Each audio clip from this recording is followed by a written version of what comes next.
Book 6, Chapter 18. The 17th year of the war, the Sicilian campaign, the affair of the Hermae, and the departure of the expedition. The same winter the Athenians resolved to sail again to Sicily, with a greater armament than that under Lacus and Eurymedon, and, if possible, to conquer the island, most of them being ignorant of its size and of the number of its inhabitants, Hellenic and barbarian, and of the fact that they were undertaking a war not much inferior to that against the Pelopennesians. For the voyage round Sicily in a merchantman is not far short of 8 days, and yet, large as the island is, there are only 2 miles of sea to prevent its being mainland. It was settled originally as follows, and the people that occupied it are these. The earliest inhabitants spoken of in any part of the country are the Cyclopses and Lystrigenes, but I cannot tell of what race they were, or whence they came, or whither they went, and must leave my readers to what the poets have said of them, and to what may be generally known concerning them. The Sicanians appear to have been the next settlers, although they pretend to have been the first of all and aborigines. But the facts show that they were Iberians, driven by the Ligurians from the river Sicanus in Iberia. It was from then that the island, before called Trinacria, took its name of Sicania, and to the present day they inhabit the west of Sicily. On the fall of Ilium, some of the Trojans escaped from the Achaeans, came in ships to Sicily, and settled next to the Sicanians under the general name of the Elami, their towns being called Eryx and Egesta. With them settled some of the Phocians, carried on their way from Troy by a storm, first to Libya, and afterwards from thence to Sicily. The Sicels crossed over to Sicily from their first home in Italy, flying from the Opicans, as tradition says, and as seems not unlikely, upon rafts, having watched till the wind set down the strait to effect the passage, although perhaps they may have sailed over in some other way.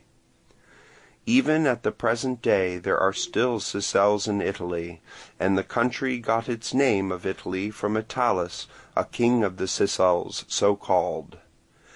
These went with a great host to Sicily, defeated the Sicanians in battle, and forced them to remove to the south and west of the island, which thus came to be called Sicily instead of Sicania,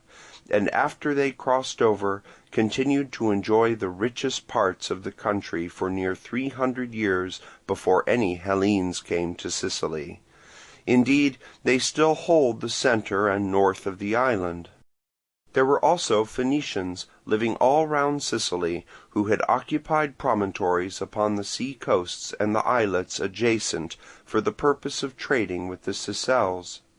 But when the Hellenes began to arrive in considerable numbers by sea, the Phoenicians abandoned most of their stations, and drawing together, took up their abode in Motae, Solois, and Panormus, near the Elami, partly because they confided in their alliance, and also because these are the nearest points for the voyage between Carthage and Sicily. These were the barbarians in Sicily, settled as I have said. Of the Hellenes, the first to arrive were Chalcidians from Euboea, with Thucles their founder. They founded Naxos and built the altar to Apollo Archegetes, which now stands outside the town, and upon which the deputies for the games sacrifice before sailing from Sicily.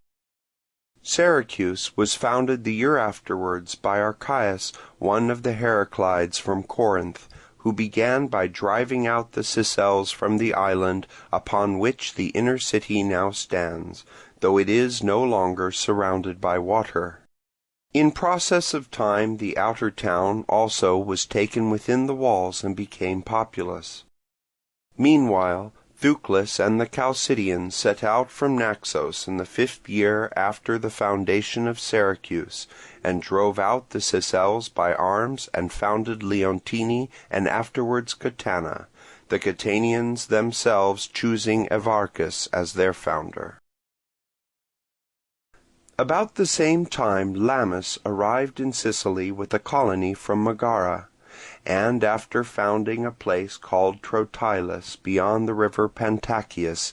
and afterwards leaving it and for a short while joining the Chalcidians at Leontini, was driven out by them and founded Thapsus. After his death his companions were driven out of Thapsus, and founded a place called the Hyblaean Megara. Hyblon, a Sicel king, having given up the place and inviting them thither.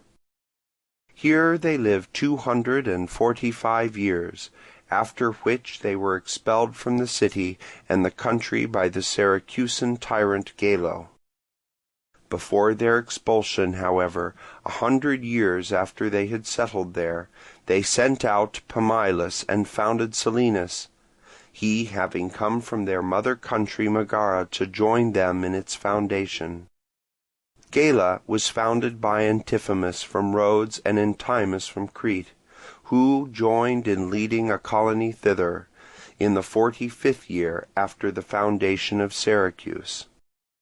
The town took its name from the river Gelas, the place where the citadel now stands, and which was first fortified, being called Lindii.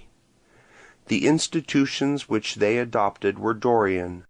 Near 180 years after the foundation of Gela, the Geloans founded Acragas, also called Agrigentum, so called from the river of that name, and made Aristonus and Pistylus their founders, giving their own institutions to the colony. Zanclae was originally founded by pirates from Cumae, the Chalcidian town in the country of the Opicans. Afterwards, however, large numbers came from Chalcis and the rest of Euboea, and helped to people the place, the founders being Perieres and Cratamenes from Cumae and Chalcis respectively. It first had the name of Zanclae, given it by the Sicels, because the place is shaped like a sickle, which the Sicels call a Zanklon. But upon the original settlers being afterwards expelled by some Samians and other Ionians who landed in Sicily flying from the Medes, and the Samians in their turn not long afterwards by Anaxylus, tyrant of Rhegium, the town was by him colonized with a mixed population, and its name changed to Messina after his old country. Himera was founded from Zanclae by Euclides, Simus, and Sacon, most of those who went to the colony being Chalcidians, though they were joined by some exiles from Syracuse, defeated in a civil war called the Meletidae. The language was a mixture of Chalcidian and Doric, but the institutions which prevailed were the Chalcidians. Acrae and Casmenae were founded by the Syracusans, Acrae 70 years after Syracuse, Casmenae nearly 20 after Acrae. Camarina was first founded by the Syracusans, close upon 135 years after the building of Syracuse, its founders being Daxon and Menecolus. But the Camarinians, being expelled by arms by the Syracusans for having revolted, Hippocrates, tyrant of Gela, some time later receiving their land in ransom for some Syracusan prisoners, resettled Camarina, himself acting as its founder. Lastly, it was again depopulated by Gelo, and settled once more for the third time by the Geloans.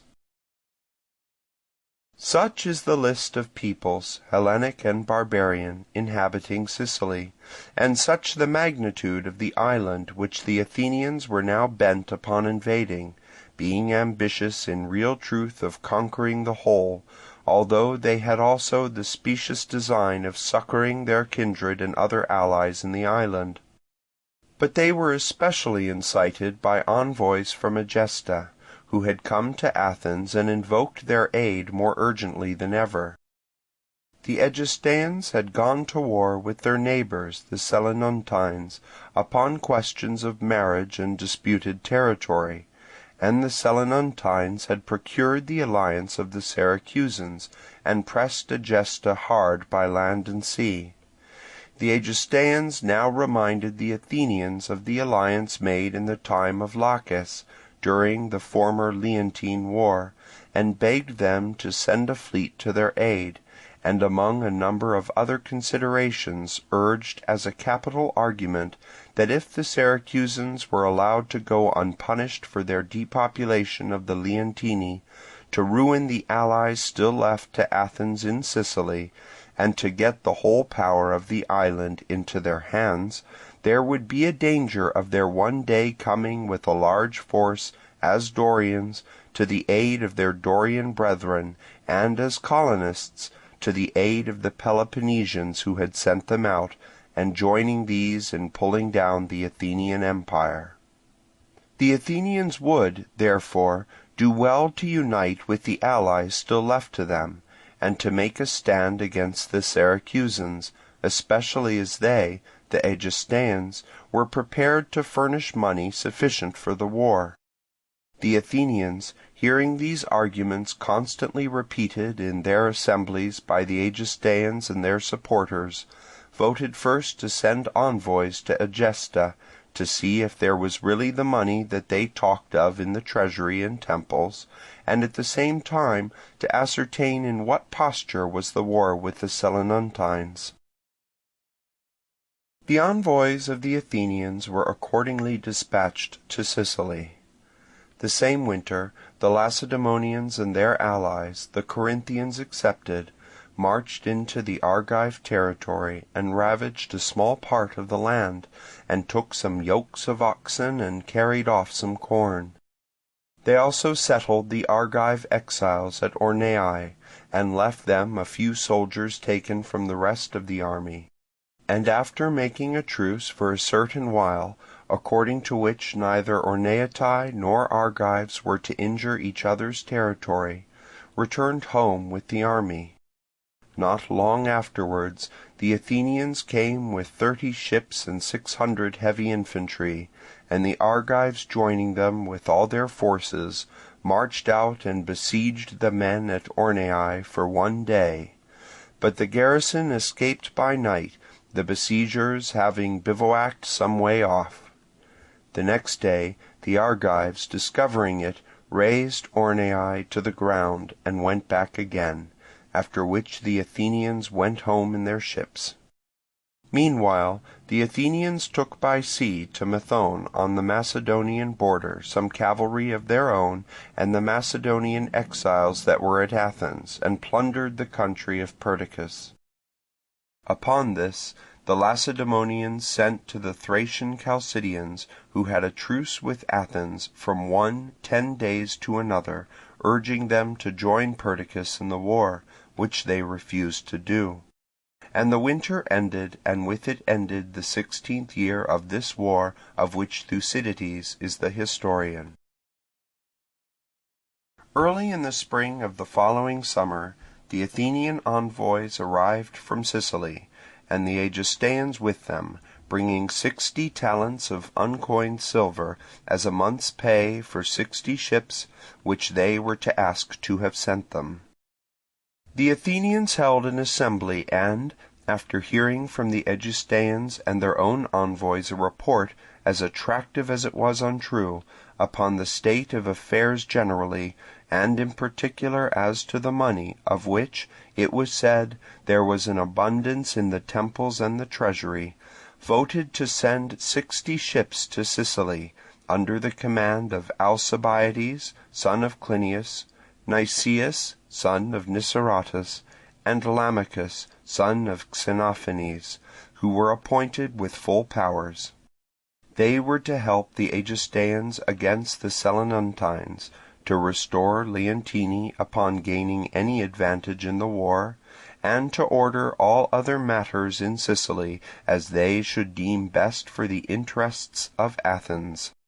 5 days after this, a second assembly was held, to consider the speediest means of equipping the ships, and to vote whatever else might be required by the generals for the expedition. And Nicias, who had been chosen to the command against his will, and who thought that the state was not well advised, but upon slight aid, a specious pretext, was aspiring to the conquest of the whole of Sicily, a great matter to achieve, came forward in the hope of diverting the Athenians from the enterprise, and gave them the following counsel.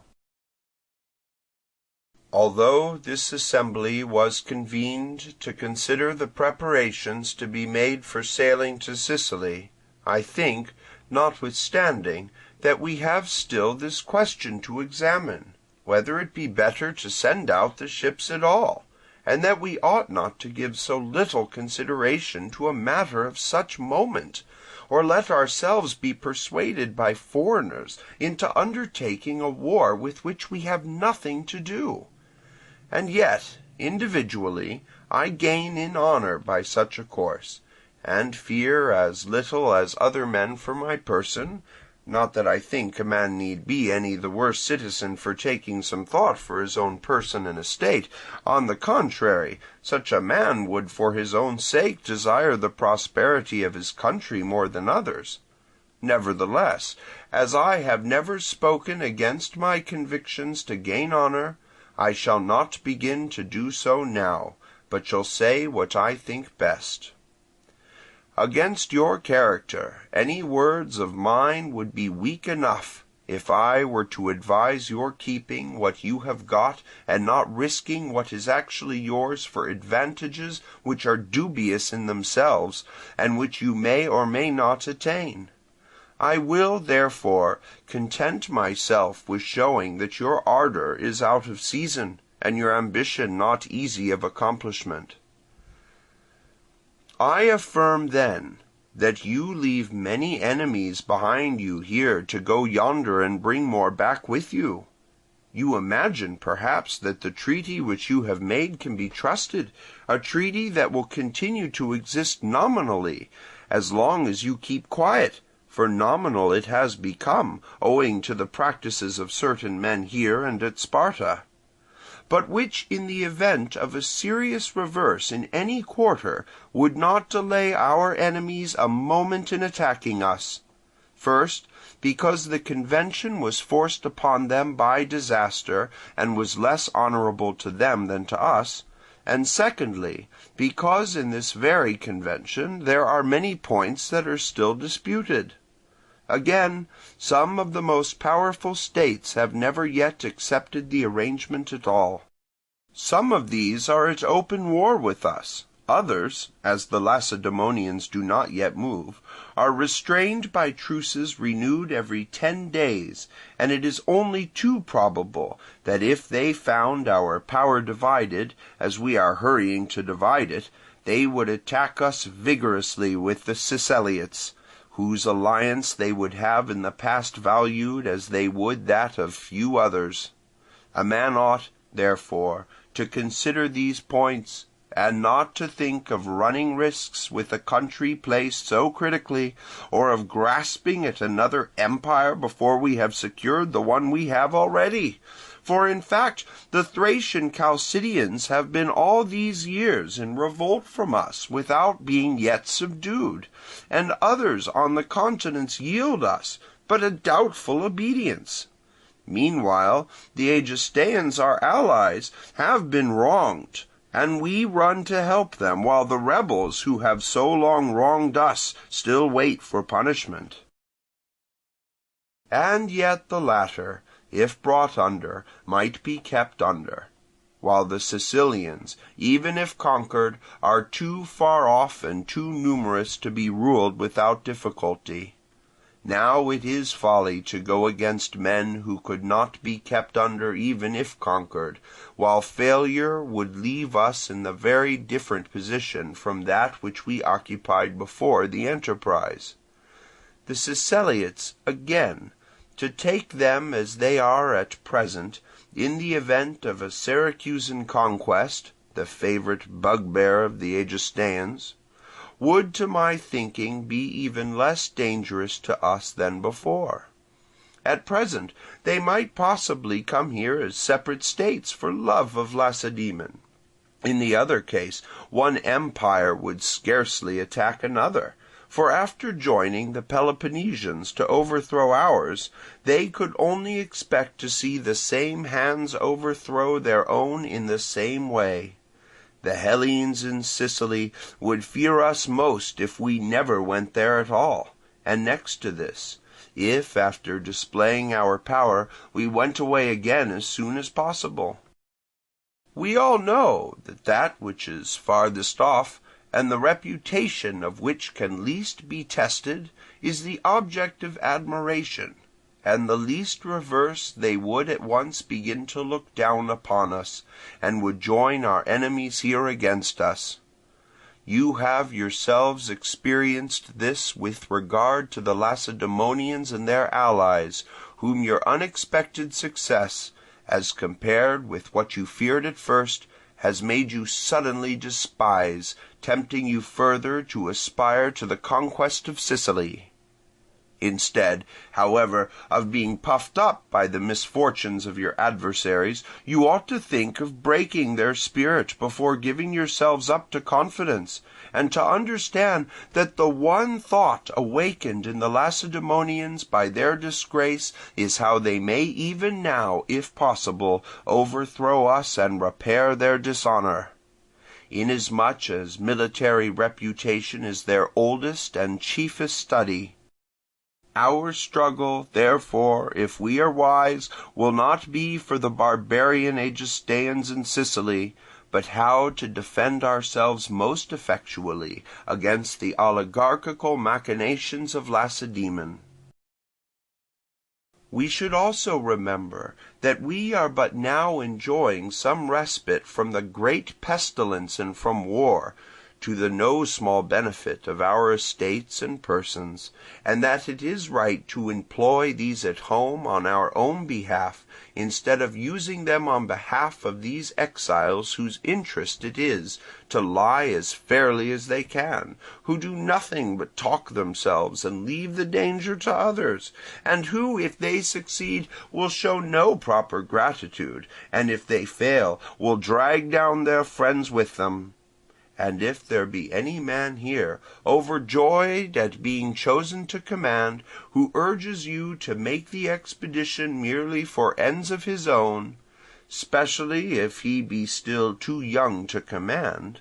who seeks to be admired for his stud of horses, but on account of its heavy expenses hopes for some profit from his appointment, do not allow such a one to maintain his private splendour at his country's risk. But remember that such persons injure the public fortune while they squander their own, and that this is a matter of importance, and not for a young man to decide, or hastily to take in hand. When I see such persons now sitting here at the side of that same individual, and summoned by him, alarm seizes me, and I, in my turn, summon any of the older men that have such a person sitting next to him, not to let himself be shamed down, for fear of being thought a coward if he do not vote for war, but, remembering how rarely success is got by wishing, and how often by forecast, to leave to them the mad dream of conquest, and as a true lover of his country, now threatened by the greatest danger in its history, to hold up his hand on the other side, to vote that the Siceliots be left in the limits now existing between us, limits of which no one can complain, the Ionian Sea for the coasting voyage, and the Sicilian across the open main, to enjoy their own possessions and to settle their own quarrels, that the Aegistaeans, for their part, be told to end by themselves with the Selinuntines the war which they began without consulting the Athenians, and that for the future we do not enter into alliance, as we have been used to do so, with people whom we must help in their need, and who can never help us in ours. And you, Prytanis, if you think it your duty to care for the commonwealth, and if you wish to show yourself a good citizen, put the question to the vote, and take a second time the opinions of the Athenians.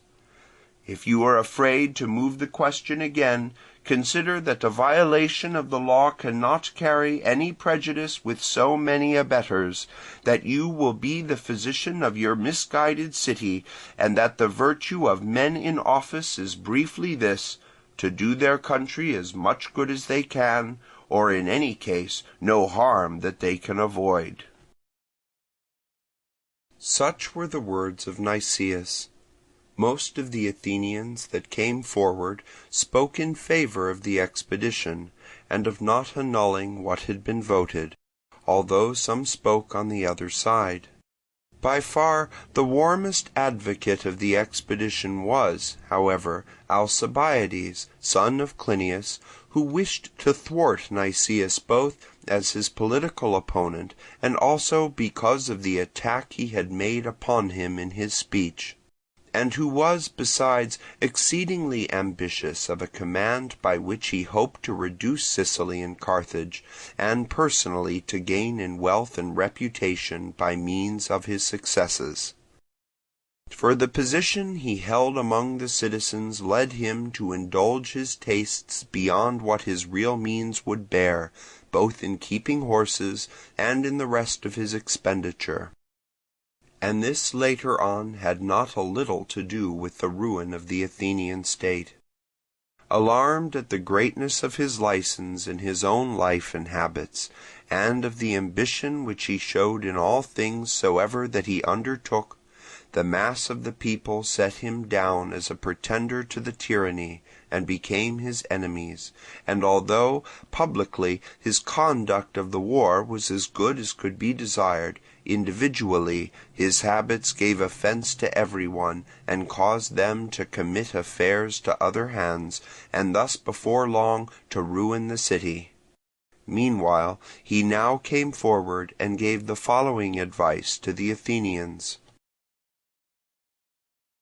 Athenians, I have a better right to command than others. I must begin with this, as Nicias has attacked me, and at the same time I believe myself to be worthy of it. The things for which I am abused bring fame to my ancestors and to myself, and to the country profit besides. The Hellenes, after expecting to see our city ruined by the war, concluded it to be even greater than it really is, by reason of the magnificence with which I represented it at the Olympic Games, when I sent into the lists 7 chariots, a number never before entered by any private person, and won the first prize, and was second and fourth, and took care to have everything else in a style worthy of my victory.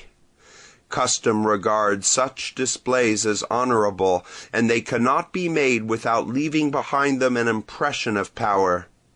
Again, any splendour that I may have exhibited at home in providing choruses or otherwise is naturally envied by my fellow citizens, but in the eyes of foreigners has an air of strength as in the other instance. And this is no useless folly, when a man at his own private cost benefits not himself only, but his city. Nor is it unfair that he who prides himself on his position should refuse to be upon an equality with the rest. He who is badly off has his misfortunes all to himself, and as we do not see men courted in adversity, on the like principle a man ought to accept the insolence of prosperity, or else let him first mete out equal measure to all, and then demand to have it meted out to him. What I know is that persons of this kind and all others that have attained to any distinction, although they may be unpopular in their lifetime in their relations with their fellow men and especially with their equals, leave to posterity the desire of claiming connection with them even without any ground, and are vaunted by the country to which they belonged, not as strangers or ill-doers, but as fellow countrymen and heroes. Such are my aspirations, and however I am abused for them in private, the question is whether any one manages public affairs better than I do. Having united the most powerful states of Peloponnese without great danger or expense to you, I compelled the Lacedaemonians to stake their all upon the issue of a single day at Mantinea, and although victorious in the battle, they have never since fully recovered confidence. Thus did my youth and so-called monstrous folly find fitting arguments to deal with the power of the Peloponnesians, and by its ardour win their confidence and prevail. And do not be afraid of my youth now, but while I am still in its flower, and Nicias appears fortunate, avail yourselves to the utmost of the services of us both. Neither rescind your resolution to sail to Sicily on the ground that you would be going to attack a greater power. The cities in Sicily are peopled with motley rabbles, and easily change their institutions and adopt new ones in their stead. And consequently the inhabitants, being without any feeling of patriotism, are not provided with arms for their persons, and have not regularly established themselves on the land. Every man thinks that either by fair words or by party strife he can obtain something at the public expense, and then in the event of a catastrophe settle in some other country, and makes his preparations accordingly.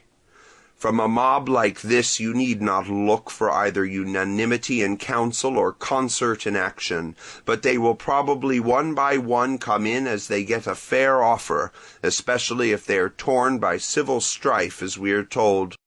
Moreover, the Siceliots have not so many heavy infantry as they boast, just as the Hellenes generally did not prove so numerous as each state reckoned itself, but Hellas greatly overestimated their numbers, and has hardly had an adequate force of heavy infantry throughout this war. The states in Sicily, therefore, from all that I can hear, will be found as I say, and I have not pointed out all our advantages, for we shall have the help of many barbarians, who from their hatred of the Syracusans will join us in attacking them, nor will the powers at home prove any hindrance if you judge rightly. Our fathers with these very adversaries, which it is said we shall now leave behind us when we sail, and the Mede as their enemy as well, were able to win the empire, depending solely upon their superiority at sea. The Peloponnesians had never so little hope against us as at present, and let them be ever so sanguine, although strong enough to invade our country, even if we stay at home, they can never hurt us with their navy, as we leave one of our own behind us that is a match for them.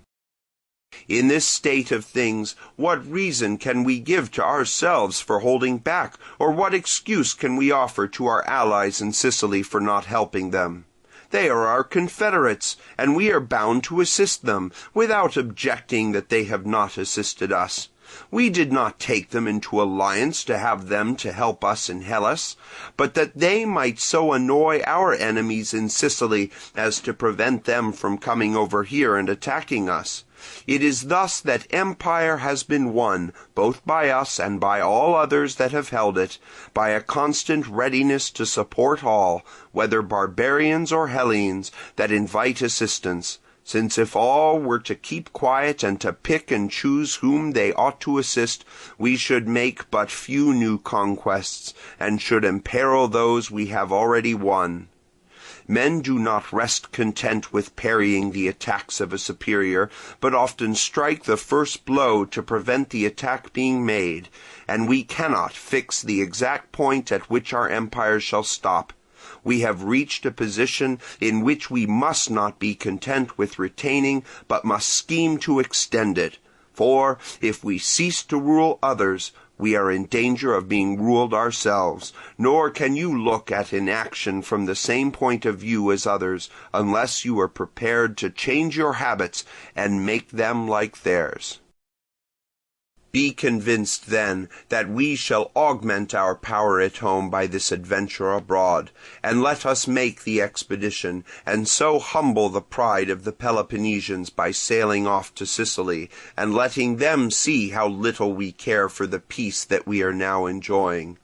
And at the same time we shall either become masters, as we very easily may, of the whole of Hellas through the accession of the Sicilian Hellenes, or in any case ruin the Syracusans, to the no small advantage of ourselves and our allies. The faculty of staying if successful, or of returning, will be secured to us by our navy, as we shall be superior at sea to all the Siceliots put together. And do not let the do-nothing policy which Nicias advocates, or his setting of the young against the old, turn you from your purpose, but in the good old fashion by which our fathers, old and young together, by their united counsels brought our affairs to their present height, do you endeavour still to advance them, understanding that neither youth nor old age can do anything the one without the other, but that levity, sobriety, and deliberate judgment are strongest when united, and that, by sinking into inaction, the city, like everything else, will wear itself out, and its skill in everything decay, while each fresh struggle will give it fresh experience, and make it more used to defend itself not in word but in deed. In short, my conviction is that a city not inactive by nature could not choose a quicker way to ruin itself than by suddenly adopting such a policy, and that the safest rule of life is to take one's character and institutions for better and for worse, and to live up to them as closely as one can. Such were the words of Alcibiades. After hearing him and the Egestaeans and some Leontine exiles, who came forward reminding them of their oaths and imploring their assistance, the Athenians became more eager for the expedition than before. Nicias, perceiving that it would be now useless to try to deter them by the old line of argument, but thinking that he might perhaps alter their resolution by the extravagance of his estimates, came forward a second time, and spoke as follows. I see, Athenians, that you are thoroughly bent upon the expedition, and therefore hope that all will turn out as we wish, and proceed to give you my opinion at the present juncture. From all that I hear, we are going against cities that are great and not subject to one another, or in need of change, so as to be glad to pass from enforced servitude to an easier condition, or in the least likely to accept our rule in exchange for freedom. And to take only the Hellenic towns, they are very numerous for one island. Besides Naxos and Catana, which I expect to join us from their connection with Leontini, there are 7 others armed at all points just like our own power, particularly Selinus and Syracuse, the chief objects of our expedition. These are full of heavy infantry, archers, and darters, have galleys in abundance and crowds to man them. They have also money, partly in the hands of private persons, partly in the temples at Selinus, and at Syracuse first fruits from some of the barbarians as well. But their chief advantage over us lies in the number of their horses, and in the fact that they grow their corn at home instead of importing it. Against a power of this kind it will not do to have merely a weak naval armament, but we shall want also a large land army to sail with us, if we are to do anything worthy of our ambition, and are not to be shut off from the country by a numerous cavalry, especially if the city should take alarm and combine, and we should be left without friends, except the Egestaeans, to furnish us with horse to defend ourselves with.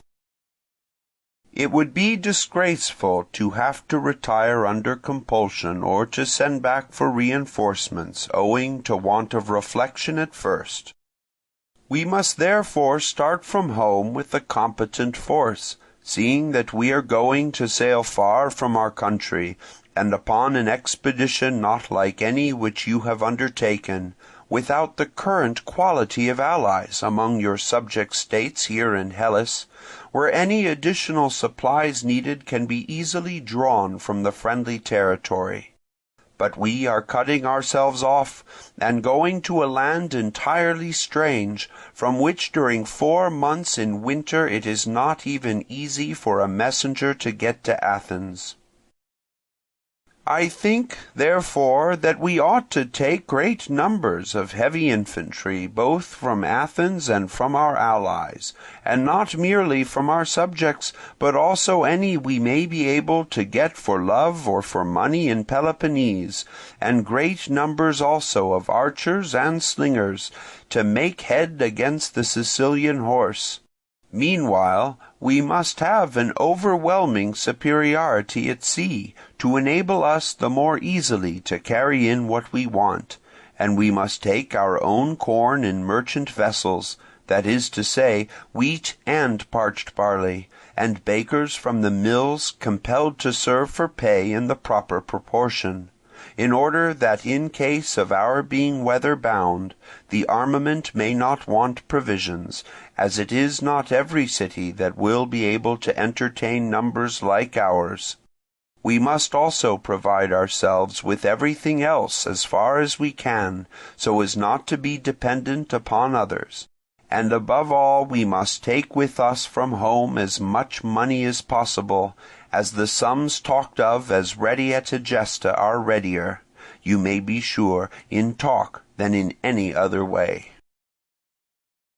Indeed, even if we leave Athens with a force not only equal to that of the enemy except in the number of heavy infantry in the field, but even at all points superior to him, we shall still find it difficult to conquer Sicily and save ourselves. We must not disguise from ourselves that we go to found a city among strangers and enemies, and that he who undertakes such an enterprise should be prepared to become master of his country the first day he lands, or in failing this, to find everything hostile to him. Fearing this, and knowing that we shall have need of much good counsel and more good fortune, a hard matter for mortal man to aspire to, I wish as far as may be to make myself independent of fortune before sailing, and when I do sail, to be as safe as a strong force can make me. This I believe to be surest for the country at large, and safest for us who are to go on the expedition. If any one thinks differently, I resign to him my command. With this Nicias concluded, thinking that he should either disgust the Athenians by the magnitude of the undertaking, or, if obliged, to sail on the expedition, would thus do so in the safest way possible. The Athenians, however, far from having their taste for the voyage taken away by the burdensomeness of the preparations, became more eager for it than ever, and just the contrary took place of what Nicias had thought, as it was held that he had given good advice, and that the expedition would be the safest in the world. All alike fell in love with the enterprise. The older men thought that they would either subdue the places against which they were to sail, or at all events, with so large a force, meet with no disaster. Those in the prime of life felt a longing for foreign sights and spectacles, and had no doubt that they should come safe home again, while the idea of the common people and the soldiery was to earn wages at the moment, and make conquests that would supply a never-ending fund of pay for the future. With this enthusiasm of the majority, the few that liked it not feared to appear unpatriotic by holding up their hands against it, and so kept quiet. At last one of the Athenians came forward and called upon Nicias, and told him that he ought not to make excuses or put them off, but say at once before them all what forces the Athenians should vote him.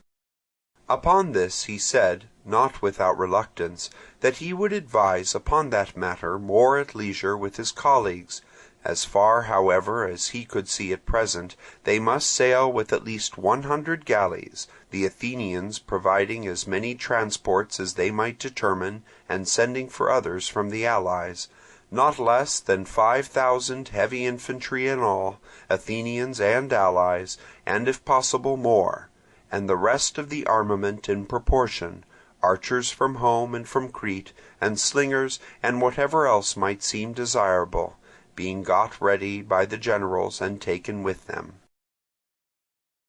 Upon hearing this, the Athenians at once voted that the generals should have full powers in the matter of the numbers of the army and of the expedition generally, to do as they judged best for the interests of Athens. After this the preparations began, messages being sent to the allies and the rolls drawn up at home. And as the city had just recovered from the plague and the long war, and a number of young men had grown up and capital had accumulated by reason of the truce, everything was the more easily provided. In the midst of these preparations, all the stone hermae in the city of Athens, that is to say, the customary square figures, so common in the doorways of private houses and temples, had in one night most of them their fares mutilated. No one knew who had done it, but large public rewards were offered to find the authors, and it was further voted that any one who knew of any other act of impiety having been committed should come and give information without fear of consequences, whether he were citizen, alien, or slave. The matter was taken up the more seriously, as it was thought to be ominous for the expedition, and part of a conspiracy to bring about a revolution and to upset the democracy. Information was given accordingly by some resident aliens and body servants, not about the hermae, but about some previous mutilations of other images perpetrated by young men in a drunken frolic, and of mock celebrations of the mysteries, averred to take place in private houses. Alcibiades being implicated in this charge, it was taken hold of by those who could least endure him, because he stood in the way of their obtaining the undisturbed direction of the people, and who thought that if he were once removed the first place would be theirs.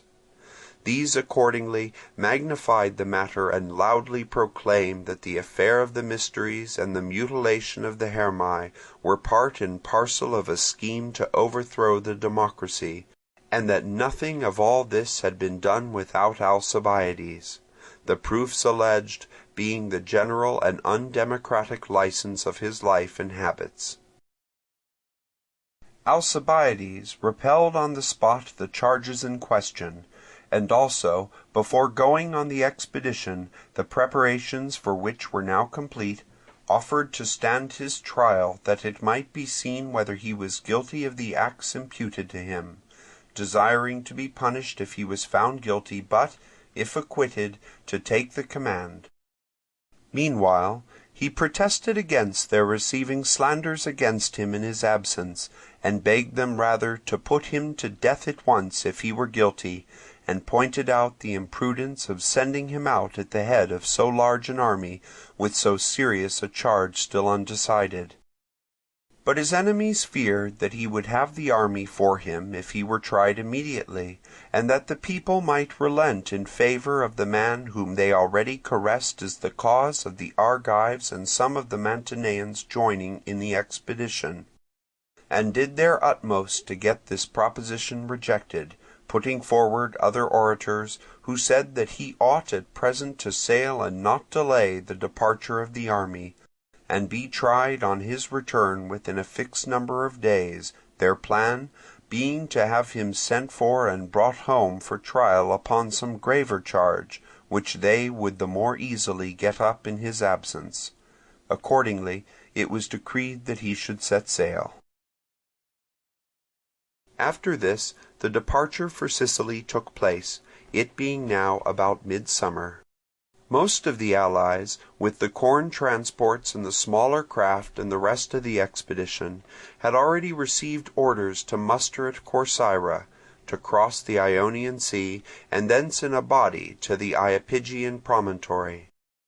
But the Athenians themselves, and such of their allies as happened to be with them, went down to Piraeus upon a day appointed at daybreak, and began to man the ships for putting out to sea.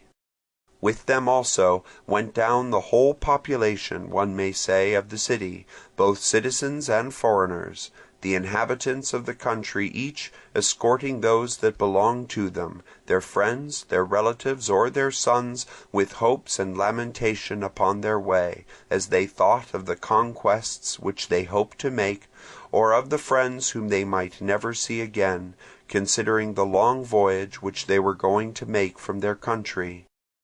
Indeed, at this moment, when they were now upon the point of parting from one another, the danger came more home to them than when they voted for the expedition, although the strength of the armament and the profuse provision which they remarked in every department was a sight that could not but comfort them. As for the foreigners and the rest of the crowd, they simply went to see a sight worth looking at and passing all belief. Indeed, this armament that first sailed out was by far the most costly and splendid Hellenic force that had ever been sent out by a single city up to that time. In mere number of ships and heavy infantry that against Epidaurus under Pericles, and the same when going against Potidaea under Hagnon, was not inferior, containing as it did 4,000 Athenian heavy infantry, 300 horse, and 100 galleys, accompanied by 50 Lesbian and Chian vessels, and many allies besides. But these were sent upon a short voyage, and with scanty equipment. The present expedition was formed in contemplation of a long term of service by land and sea alike, and was furnished with ships and troops so as to be ready for either as required. The fleet had been elaborately equipped at great cost to the captains in the state, the treasury giving a drachma a day to each seaman, and providing empty ships, 60 men of war, and 40 transport, and manning these with the best crews obtainable, while the captains gave a bounty in addition to the pay from the treasury to the Thranitae and crews generally, besides spending lavishly upon figureheads and equipments, and one and all making the utmost exertions to enable their own ships to excel in beauty and fast sailing. Meanwhile, the land forces had been picked from the best muster rolls, and vied with each other in paying great attention to their arms and personal accoutrements. From this resulted not only a rivalry amongst themselves in different departments, but an idea among the rest of the Hellenes that it was more a display of power and resources than an armament against an enemy. For if any one had counted up the public expenditure of the state, and the private outlay of individuals, that is to say, the sums which the state had already spent upon the expedition, and was sending out in the hands of the generals, and those which individuals had expended upon their personal outfit, or as captains of galleys had laid out and were still to lay out upon their vessels, and if he had added to this the journey money which each was likely to have provided himself with, independent of pay from the treasury, for a voyage of such length, and what the soldiers or traders took with them for the purpose of exchange, it would have been found that many talents in all were being taken out of the city. Indeed, the expedition became not less famous for its wonderful boldness and for the splendor of its appearance than for its overwhelming strength as compared with the peoples against whom it was directed, and for the fact that this was the longest passage from home hitherto attempted, and the most ambitious in its objects considering the resources of those who undertook it. The ships being now manned, and everything put on board with which they meant to sail, the trumpet commanded silence, and the prayers customary before putting out to sea were offered, not in each ship by itself, but by all together to the voice of a herald, and bowls of wine were mixed through all the armament, and libations made by the soldiers and their officers in gold and silver goblets. In their prayers joined also the crowds on shore, the citizens and all others that wished them well. The hymn sung and the libations finished, they put out to sea, and first out in column, then raced each other as far as Aegina, and so hastened to reach Corcyra, where the rest of the allied forces were also assembling. Book 6, Chapter 19. The 17th year of the war, the parties at Syracuse, the story of Harmodius and Aristogiton, and the disgrace of Alcibiades. Meanwhile, at Syracuse, news came in from many quarters of the expedition, but for a long while met with no credence whatever. Indeed, an assembly was held in which speeches, as will be seen, were delivered by different orators, believing or contradicting the report of the Athenian expedition, among whom Hermocrates, son of Hermon, came forward, being persuaded that he knew the truth of the matter, and gave the following counsel. Although I shall perhaps be no better believed than others have been when I speak upon the reality of the expedition, and although I know that those who either make or repeat statements thought not worthy of belief, not only gain no converts, but are thought fools for their pains, I shall certainly not be frightened into holding my tongue when the state is in danger, and when I am persuaded that I can speak with more authority on the matter than other persons. Much as you wonder at it, the Athenians nevertheless have set out against us with a large force, naval and military, professedly to help the Aegistaeans and to restore Leontini, but really to conquer Sicily, and above all our city, which, once gained, the rest, they think, will easily follow. Make up your minds, therefore, to see them speedily here, and see how you can best repel them with the means under your hand, and do be taken off your guard through despising the news, or neglect the common weal through disbelieving it. Meanwhile, those who believe me need not be dismayed at the force or daring of the enemy. They will not be able to do us more hurt than we shall do them, nor is the greatness of their armament altogether without advantage to us. Indeed, the greater it is, the better, with regard to the rest of the Siceliots, whom dismay will make more ready to join us, and if we defeat or drive them away, disappointed of the objects of their ambition, for I do not fear for a moment that they will get what they want. It will be a most glorious exploit for us, and in my judgment by no means an unlikely one. Few indeed have been the large armaments, either Hellenic or barbarian, that have gone far from home and been successful. They cannot be more numerous than the people of the country and their neighbours, all of whom fear leagues together, and if they miscarry for want of supplies in a foreign land, to those against whom their plans were laid, none the less they leave renown, although they may themselves have been the main cause of their own discomfort. Thus these very Athenians rose by the defeat of the Mede, in a great measure due to the accidental causes, from the mere fact that Athens had been the object of his attack, and this may very well be the case with us also. Let us, therefore, confidently begin preparations here. Let us send and confirm some of the Sicels, and obtain the friendship and alliance of others, and dispatch envoys to the rest of Sicily to show that the danger is common to all, and to Italy to get them to become our allies, or at all events to refuse to receive the Athenians. I also think that it would be best to send to Carthage as well. They are by no means there without apprehension, but it is their constant fear that the Athenians may one day attack their city, and they may perhaps think that they might themselves suffer by letting Sicily be sacrificed, and be willing to help us secretly if not openly, in one way if not another. They are the best able to do so, if they will, or any of the present day, as they possess most gold and silver, by which war, like everything else, flourishes. Let us also send to Lacedaemon and Corinth, and ask them to come here and help us as soon as possible, and to keep alive the war in Hellas.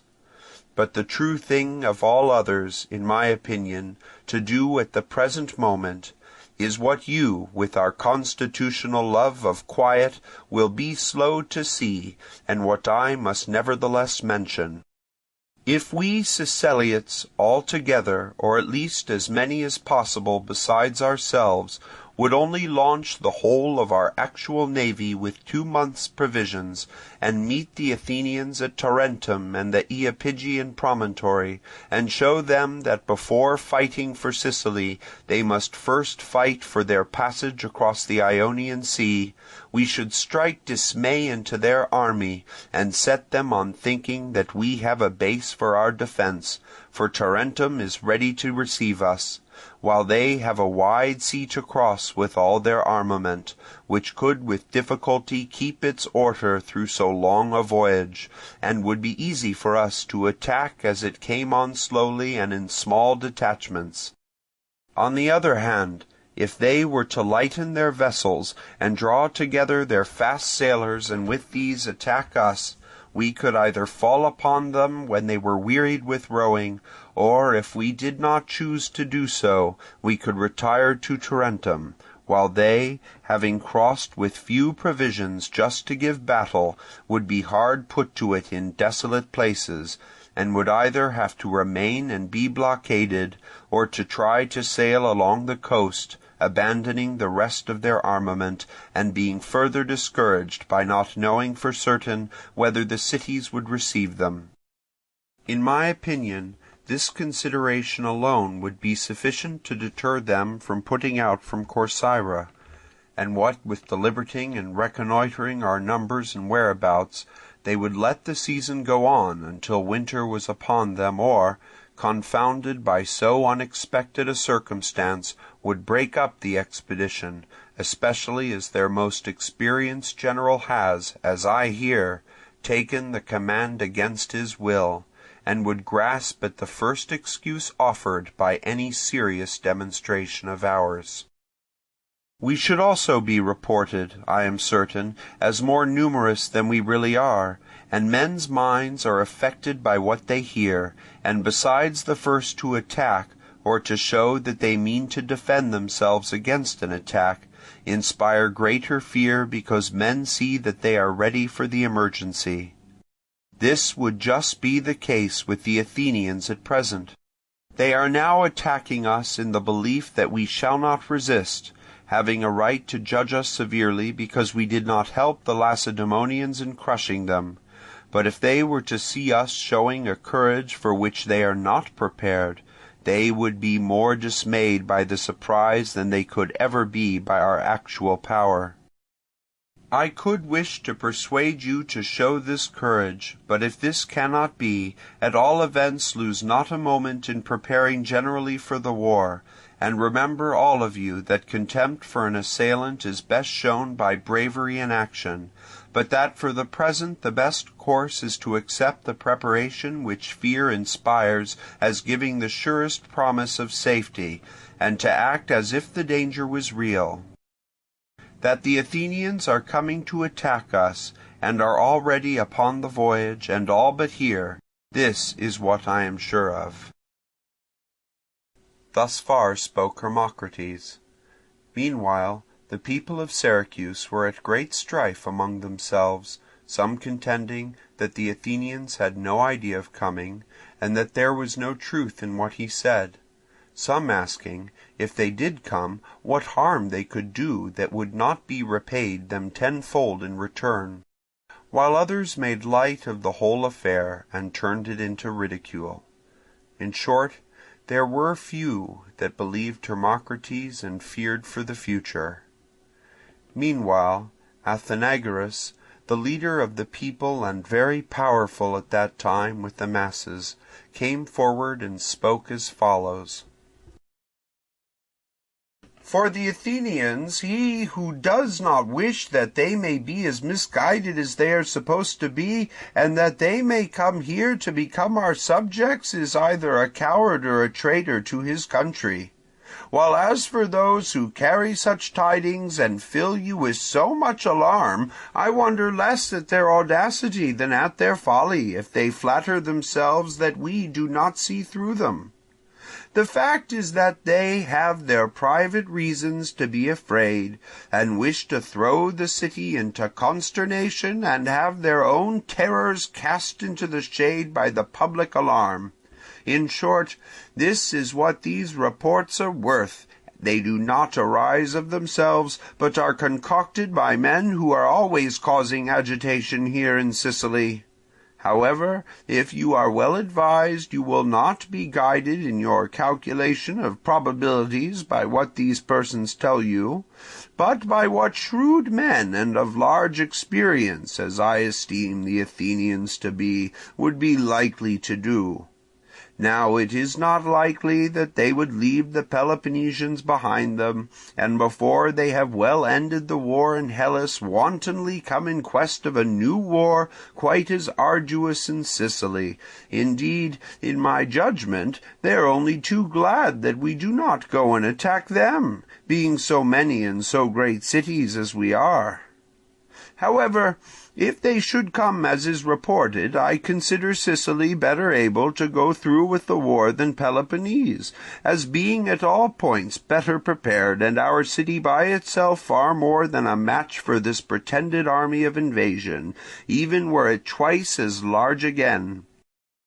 I know that they will not have horses with them, or get any here, except a few perhaps from the Aegestaeans, or be able to bring a force of heavy infantry equal in number to our own, in ships which will already have enough to do to come all this distance, however lightly laden, not to speak of the transport of the other stores required against a city of this magnitude, which will be no slight quantity. In fact, so strong is my opinion upon the subject that I do not well see how they could avoid annihilation if they brought with them another city as large as Syracuse, and settled down and carried on war from our frontier. Much less can they hope to succeed with all Sicily hostile to them, as all Sicily will be, and with only a camp pitched from the ships, and composed of tents and bare necessities, for which they will not be able to stir far for fear of our own cavalry. But the Athenians see this as I tell you, and as I have reason to know are looking after their possessions at home, while persons here invent stories that neither are true nor ever will be. Nor is this the first time that I see these persons, when they cannot resort to deeds, trying by such stories, and by others even more abominable, to frighten your people and get into their hands the government. It is what I see always, and I cannot help fearing that trying so often as they may one day succeed, and that we, as long as we do not feel the smart, may prove too weak for the task of prevention, or when the offenders are known, of pursuit. The result is that our city is rarely at rest, but is subject to constant troubles and to contests as frequent against herself as against the enemy, not to speak of occasional tyrannies and infamous cabals. However, I will try, if you will support me, to let nothing of this happen in our time, by gaining you the many and by chastising the authors of such machinations, not merely when they are caught in the act, a difficult feat to accomplish, but also for what they have the wish though not the power to do, as it is necessary to punish an enemy not only for what he does, but also beforehand for what he intends to do, if the first to relax precaution would not be also the first to suffer. I shall also reprove, watch, and on occasion warn the few, the most effectual way, in my opinion, of turning them from their evil courses. And after all, as I have often asked, what would you have, young men? Would you hold office at once? The law forbids it, a law enacted rather because you are not competent than to disgrace you when competent. Meanwhile you would not be on legal equality with the many. But how can it be right that citizens of the same state should be held unworthy of the same privileges? It will be said, perhaps, that democracy is neither wise nor equitable, but that the holders of property are also the best fitted to rule. I say, on the contrary, first, that the word demos, or people, includes the whole state, oligarchy only a part.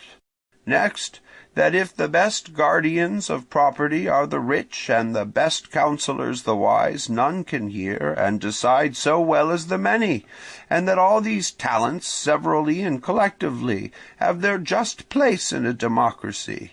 But an oligarchy gives the many their share of the danger, and not content with the largest part, takes and keeps the whole of the profit. And this is what the powerful and young among you aspire to, but in a great city cannot possibly obtain.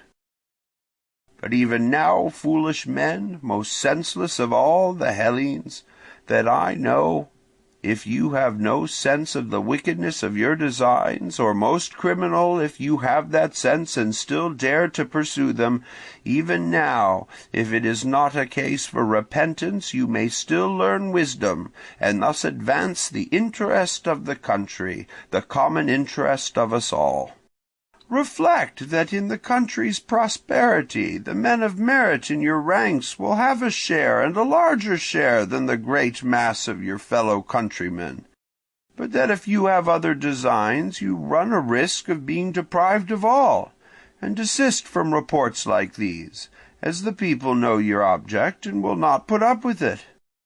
If the Athenians arrive, this city will repulse them in a manner worthy of itself. We have, moreover, generals who will see to this matter.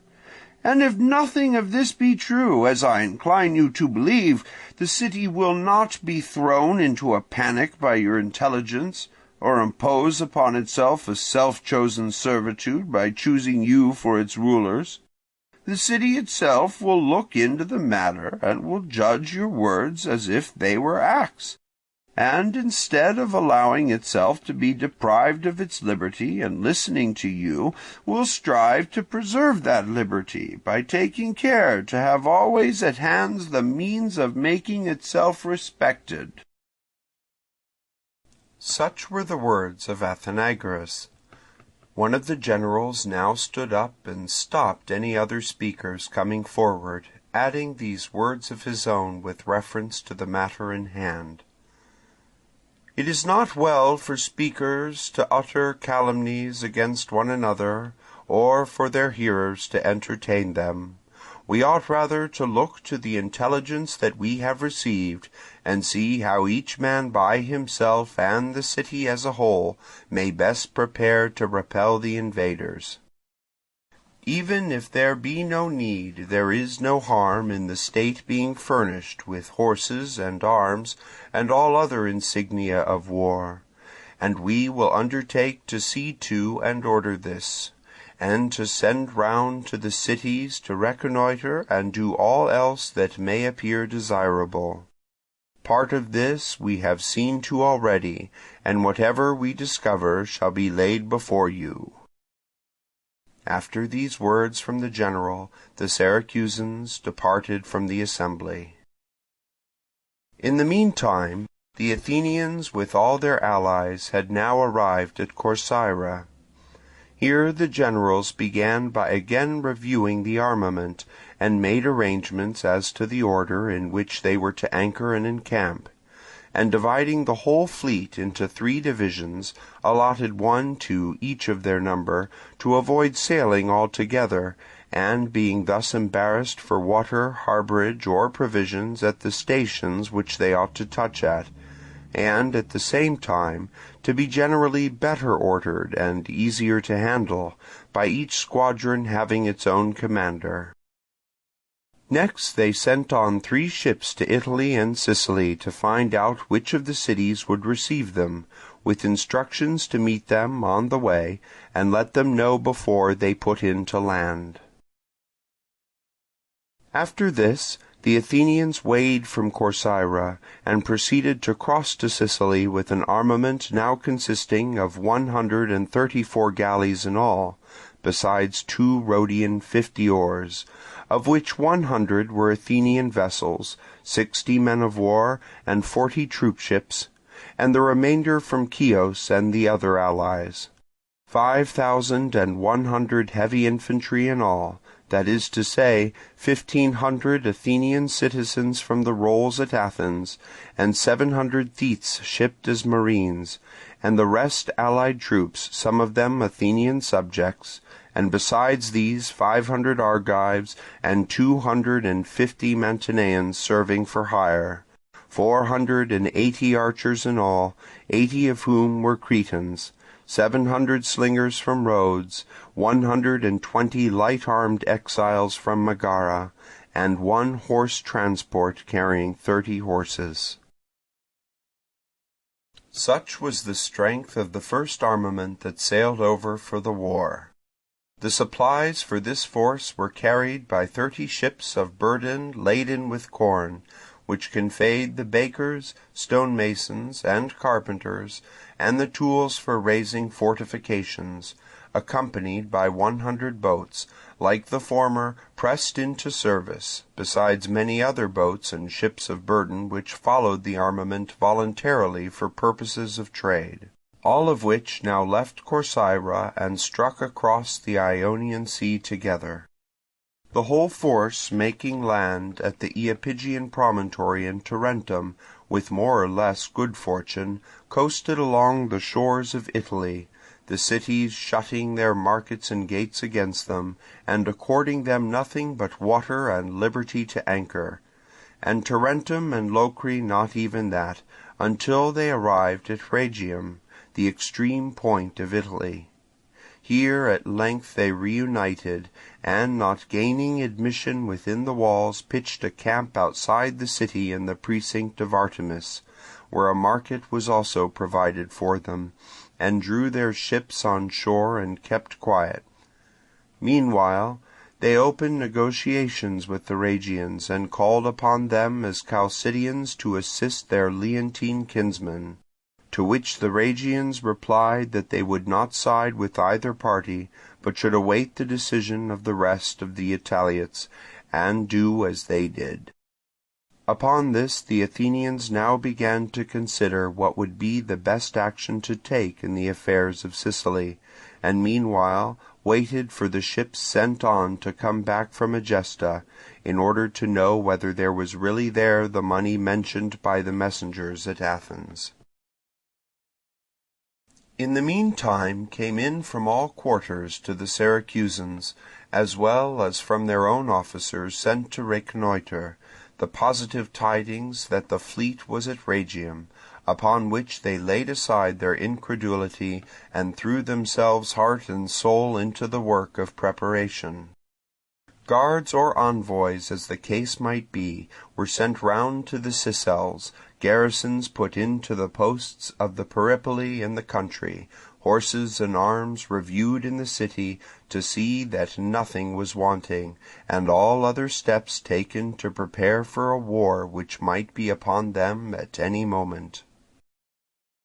Meanwhile the 3 ships that had been sent on came from Egesta to the Athenians at Rhegium, with the news that so far from there being the sums promised, all that could be produced was 30 talents. The generals were not a little disheartened at being thus disappointed at the outset, and by the refusal to join in the expedition of the Rhegians, the people they had first tried to gain and had had most reason to count upon, from their relationship to the Leontines and constant friendship for Athens. If Nicias was prepared for the news from Egesta, his two colleagues were taken completely by surprise. The Egestaeans had had recourse to the following stratagem, when the first envoys from Athens came to inspect their resources. They took the envoys in question to the temple of Aphrodite at Eryx, and showed them the treasures deposited there, bowls, wine ladles, censers, and a large number of other pieces of plate, which from being in silver gave an impression of wealth quite out of proportion to their really small value.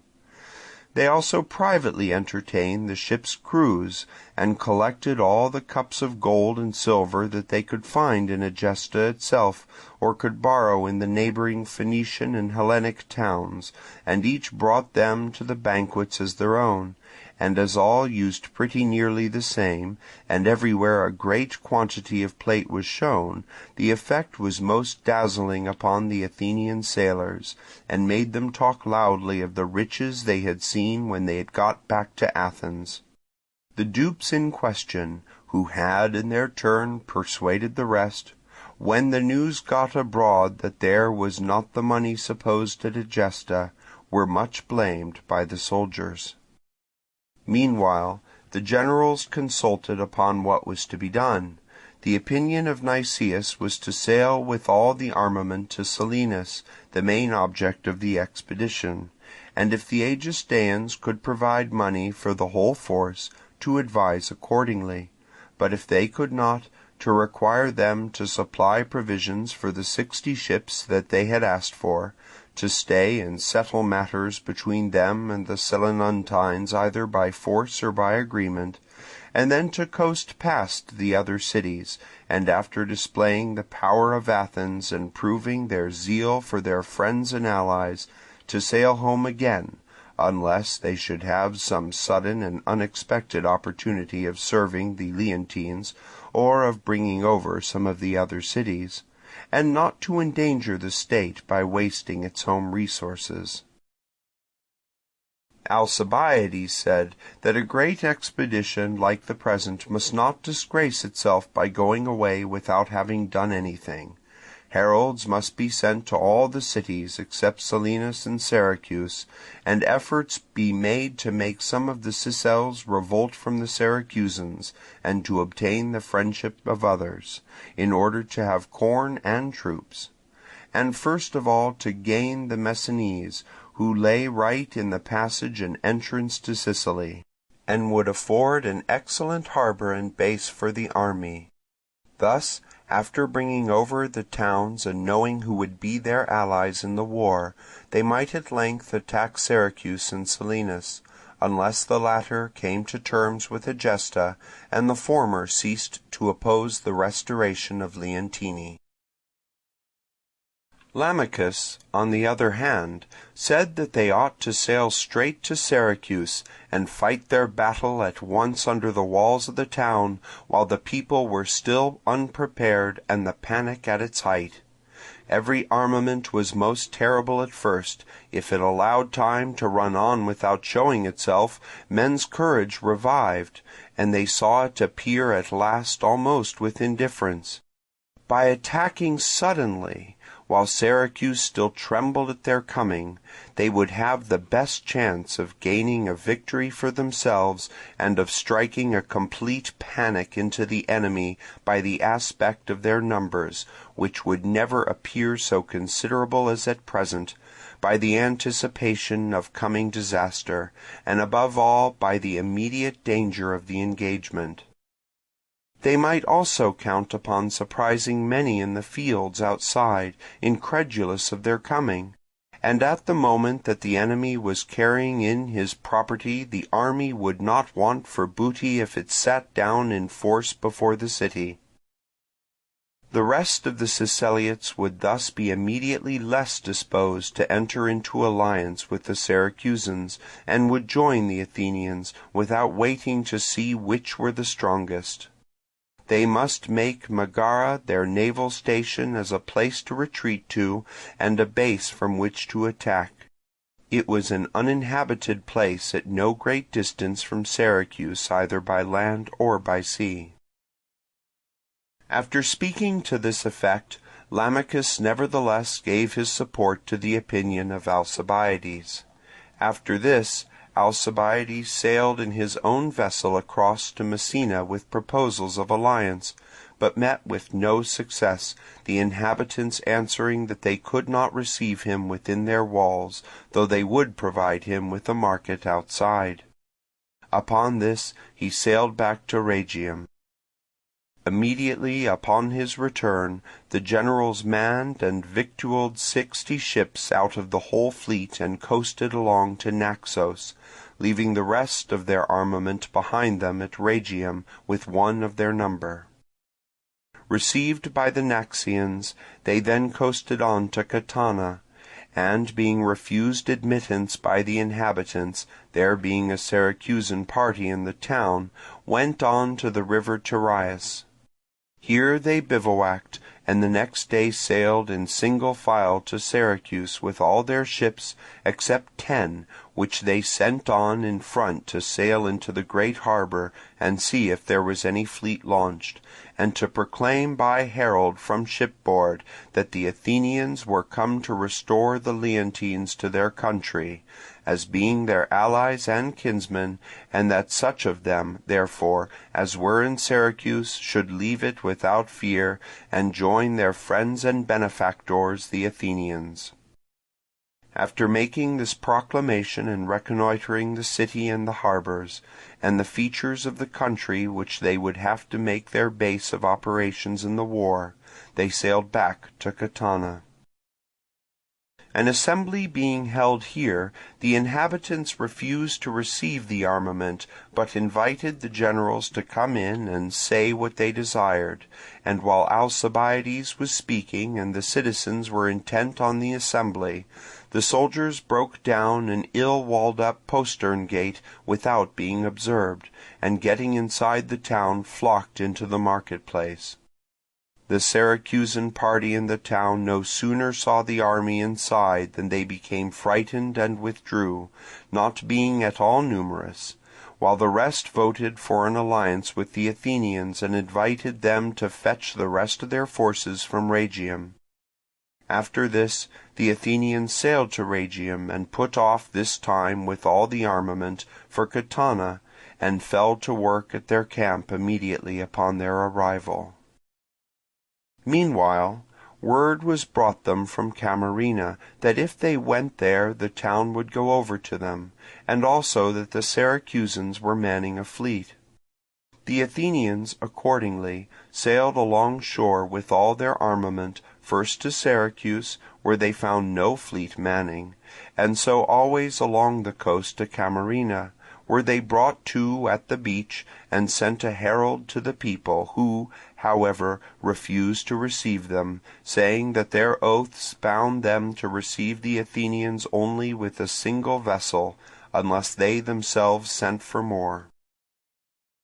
Disappointed here, the Athenians now sailed back again, and after landing and plundering on Syracusan territory, and losing some stragglers from their light infantry through the coming up of the Syracusan horse, so got back to Catana. There they found the Salaminia come from Athens for Alcibiades, with orders for him to sail home to answer the charges which the state brought against him, and for certain others of the soldiers who with him were accused of sacrilege in the matter of the mysteries and of the Hermae. For the Athenians, after the departure of the expedition, had continued as active as ever in investigating the facts of the mysteries and of the Hermae, and, instead of testing the informers, in their suspicious temper welcomed all indifferently, arresting and imprisoning the best citizens upon the evidence of rascals, and preferring to sift the matter to the bottom sooner than to let an accused person of good character pass unquestioned, owing to the rascality of the informer. The commons had heard how oppressive the tyranny of Pisistratus and his sons had become before it ended, and further, that had been put down at last not by themselves and Harmodius, but by the Lacedaemonians, and so were always in fear and took everything suspiciously. Indeed, the daring action of Aristogiton and Harmodius was undertaken in consequence of a love affair, which I shall relate at some length, to show that the Athenians are not more accurate than the rest of the world in their accounts of their own tyrants and of the facts of their own history. Pisistratus, dying at an advanced age in possession of the tyranny, was succeeded by his eldest son Hippias, and not Hipparchus as is vulgarly believed. Harmodius was then in the flower of youthful beauty, and Aristogiton, a citizen in the middle rank of life, was his lover and possessed him. Solicited without success by Hipparchus, son of Pisistratus, Harmodius told Aristogiton, and the enraged lover, afraid that the powerful Hipparchus might take Harmodius by force, immediately formed a design, such as his condition in life permitted, for overthrowing the tyranny. In the meantime Hipparchus, after a second solicitation of Harmodius, attended with no better success, unwilling to use violence, arranged to insult him in some covert way. Indeed, generally their government was not grievous to the multitude, or in any way odious in practice, and these tyrants cultivated wisdom and virtue as much as any, and without exacting from the Athenians more than 1/20 of their income, splendidly adorned their city, and carried on their wars, and provided sacrifices for the temples. For the rest, the city was left in full enjoyment of its existing laws, except that care was always taken to have the offices in the hands of some one of the family. Among those of them that held the yearly archonship at Athens was Pisistratus, son of the tyrant Hippias, and named after his grandfather, who dedicated during his term of office the altar to the 12 gods in the marketplace, and that of Apollo in the Pythian precinct. The Athenian people afterwards built onto and lengthened the altar in the marketplace, and obliterated the inscription, but that in the Pythian precinct can still be seen, though in faded letters, and is to the following effect: Pisistratus, the son of Hippias, sent up this record of his archonship in precinct of Apollo Pythias. That Hippias was the eldest son and succeeded to the government is what I positively assert as a fact upon which I have had more exact accounts than others, and may be also ascertained by the following circumstance. He is the only one of the legitimate brothers that appears to have had children, as the altar shows, and the pillar placed in the Athenian Acropolis, commemorating the crime of the tyrants, which mentions no child of Thessalus or of Hipparchus, but 5 of Hippias, which he had by Myrrhine, daughter of Callias, son of Hyperechides, and naturally the eldest would have married first. Again, his name comes first on the pillar after that of his father, and this too is quite natural, as he was the eldest son after him, and the reigning tyrant. Nor can I ever believe that Hippias would have obtained the tyranny so easily, if Hipparchus had been in power when he was killed, and he, Hippias, had had to establish himself upon the same day.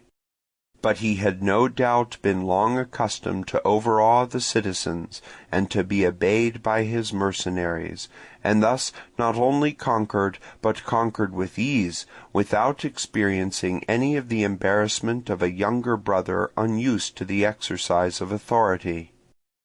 It was the sad fate which made Hipparchus famous that got him also the credit with posterity of having been tyrant. To return to Harmodius. Hipparchus, having been repulsed in his solicitations, insulted him as he had resolved, by first inviting a sister of his, a young girl, to come and bear a basket in a certain procession, and then rejecting her, on the plea that she had never been invited at all owing to her unworthiness. If Harmodius was indignant at this, Aristogiton for his sake now became more exasperated than ever, and having arranged everything with those who were to join them in the enterprise, they only waited for the great feast of the Panathenaea, the sole day upon which the citizens forming part of the procession could meet together in arms without suspicion. Aristogiton and Harmodius were to begin, but were to be supported immediately by their accomplices against the bodyguard. The conspirators were not many, for better security, besides which they hoped that those not in the plot would be carried away by the example of a few daring spirits, and use the arms in their hands to recover their liberty. At last the festival arrived, and Hippias, with his bodyguard, was outside the city in Ceramicus, arranging how the different parts of the procession were to proceed. Harmodius and Aristogiton had already their daggers and were getting ready to act, when seeing one of their accomplices talking familiarly with Hippias, who was easy of access to everyone, they took fright, and concluded that they were discovered and on the point of being taken. And eager, if possible, to be revenged first upon the man who had wronged them, and for whom they had undertaken all this risk, they rushed, as they were, within the gates, and meeting with Hipparchus by the Laicorium, recklessly fell upon him at once, infuriated Aristogiton by love, and Harmodius by insult, and smote him and slew him. Aristogiton escaped the guards at the moment, through the crowd running up, but was afterwards taken and dispatched in no merciful way. Harmodius was killed on the spot. When the news was brought to Hippias in the Ceramicus, he at once proceeded not to the scene of action, but to the armed men in the procession, before they, being some distance away, knew anything of the matter, and, composing his features for the occasion, so as not to betray himself, pointed to a certain spot, and bade them repair thither without their arms. They withdrew accordingly, fancying he had something to say, upon which he told the mercenaries to remove the arms, and there and then picked out the men he thought guilty, and all found with daggers, the shield and spear being the usual weapons for a procession. In this way offended love first led Harmodius and Aristogiton to conspire, and the alarm of the moment to commit the rash action recounted. After this the tyranny pressed harder on the Athenians, and Hippias, now grown more fearful, put to death many of the citizens, and at the same time began to turn his eyes abroad for a refuge in case of revolution. Thus, although an Athenian, he gave his daughter Archedice to a Lampsacene, Aeantides, son of the tyrant of Lampsacus, seeing that they had great influence with Darius. And there is her tomb in Lampsacus with this inscription: Archedice lies buried in this earth, Hippias her sire and Athens gave her birth. Unto her bosom pride was never known, though daughter, wife, and sister to the throne. Hippias, after reigning 3 years longer over the Athenians, was deposed in the 4th by the Lacedaemonians and the banished Alcmaeonidae, and went with a safe conduct to Sigeum, and to Aeantides at Lampsacus, and from thence to King Darius, from whose court he set out 20 years after, in his old age, and came with the Medes to Marathon. With these events in their minds, and recalling everything they knew by hearsay on the subject, the Athenian people grow difficult of humour and suspicious of the persons charged in the affair of the mysteries, and persuaded that all that had taken place was part of an oligarchical and monarchical conspiracy.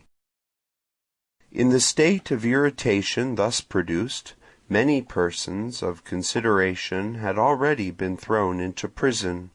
and far from showing any signs of abating, public feeling grew daily more savage, and more arrests were made, until at last one of those in custody, thought to be the most guilty of all, was induced by a fellow prisoner to make a revelation, whether true or not is a matter on which there are two opinions, no one having been able, either then or since, to say for certain who did the deed. However this may be, the other found arguments to persuade him that even if he had not done it, he ought to save himself by gaining a promise of impunity, and free the state of its present suspicions, as he would be surer of safety if he confessed after promise of impunity than if he denied and were brought to trial. He accordingly made a revelation, affecting himself and others in the affair of the Hermae, and the Athenian people, glad at last, as they supposed, to get at the truth, and furious until then at not being able to discover those who had conspired against the commons, at once let go the informer, and all the rest whom he had not denounced, and bringing the accused to trial executed as many as were apprehended, and condemned to death such as had fled, and set a price upon their heads. In this it was, after all, not clear whether the sufferers had been punished unjustly, while in any case the rest of the city received immediate and manifest relief. To return to Alcibiades, public feeling was very hostile to him, being worked on by the same enemies who had attacked him before he went out, and now that the Athenians fancied that they had got at the truth of the matter of the Hermae, they believed more firmly than ever that the affair of the mysteries also, in which he was implicated, had been contrived by him in the same intention, and was connected with the plot against the democracy.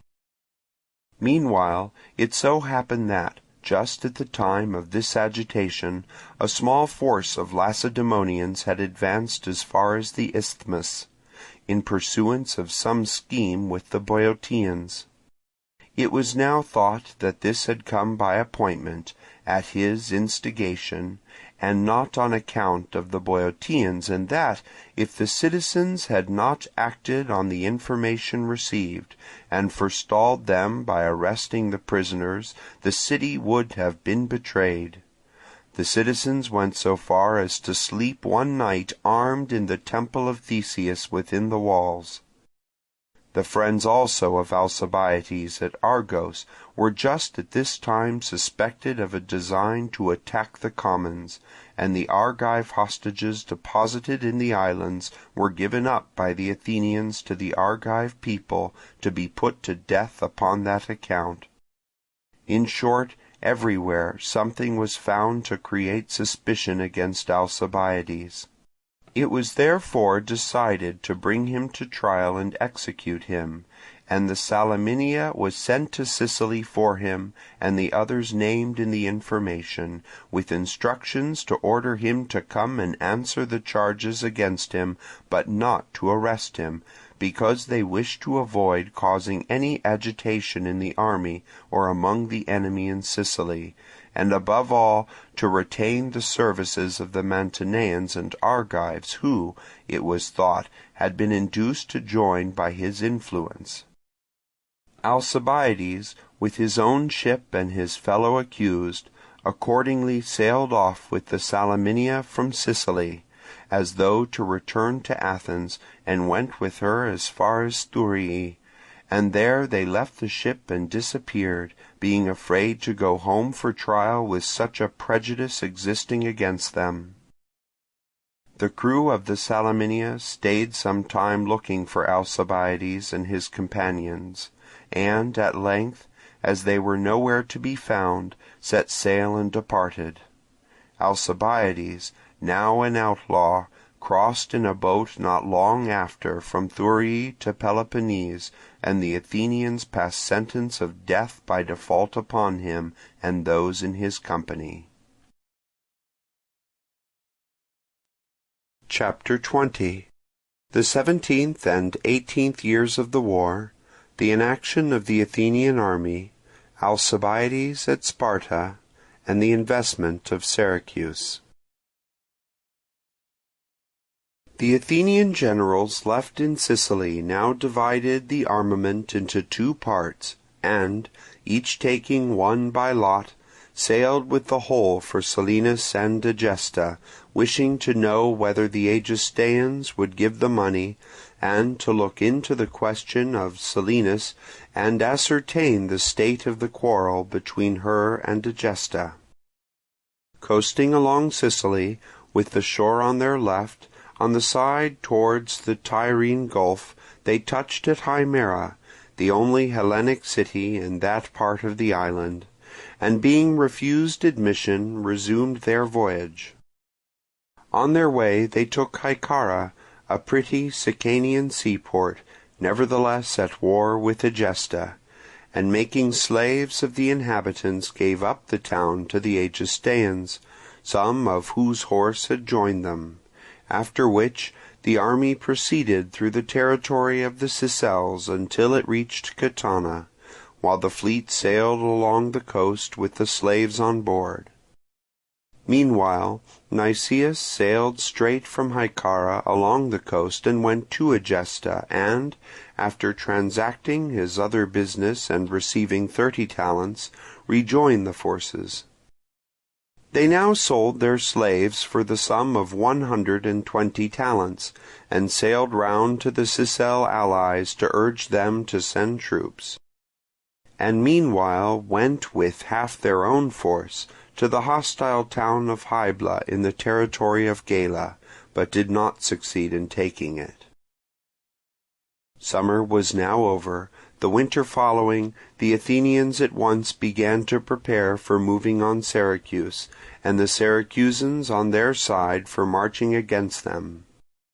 From the moment when the Athenians failed to attack them instantly, as they at first feared and expected, every day that passed did something to revive their courage, and when they saw them sailing far away from them on the other side of Sicily, and going to Hybla only to fail in their attempts to storm it,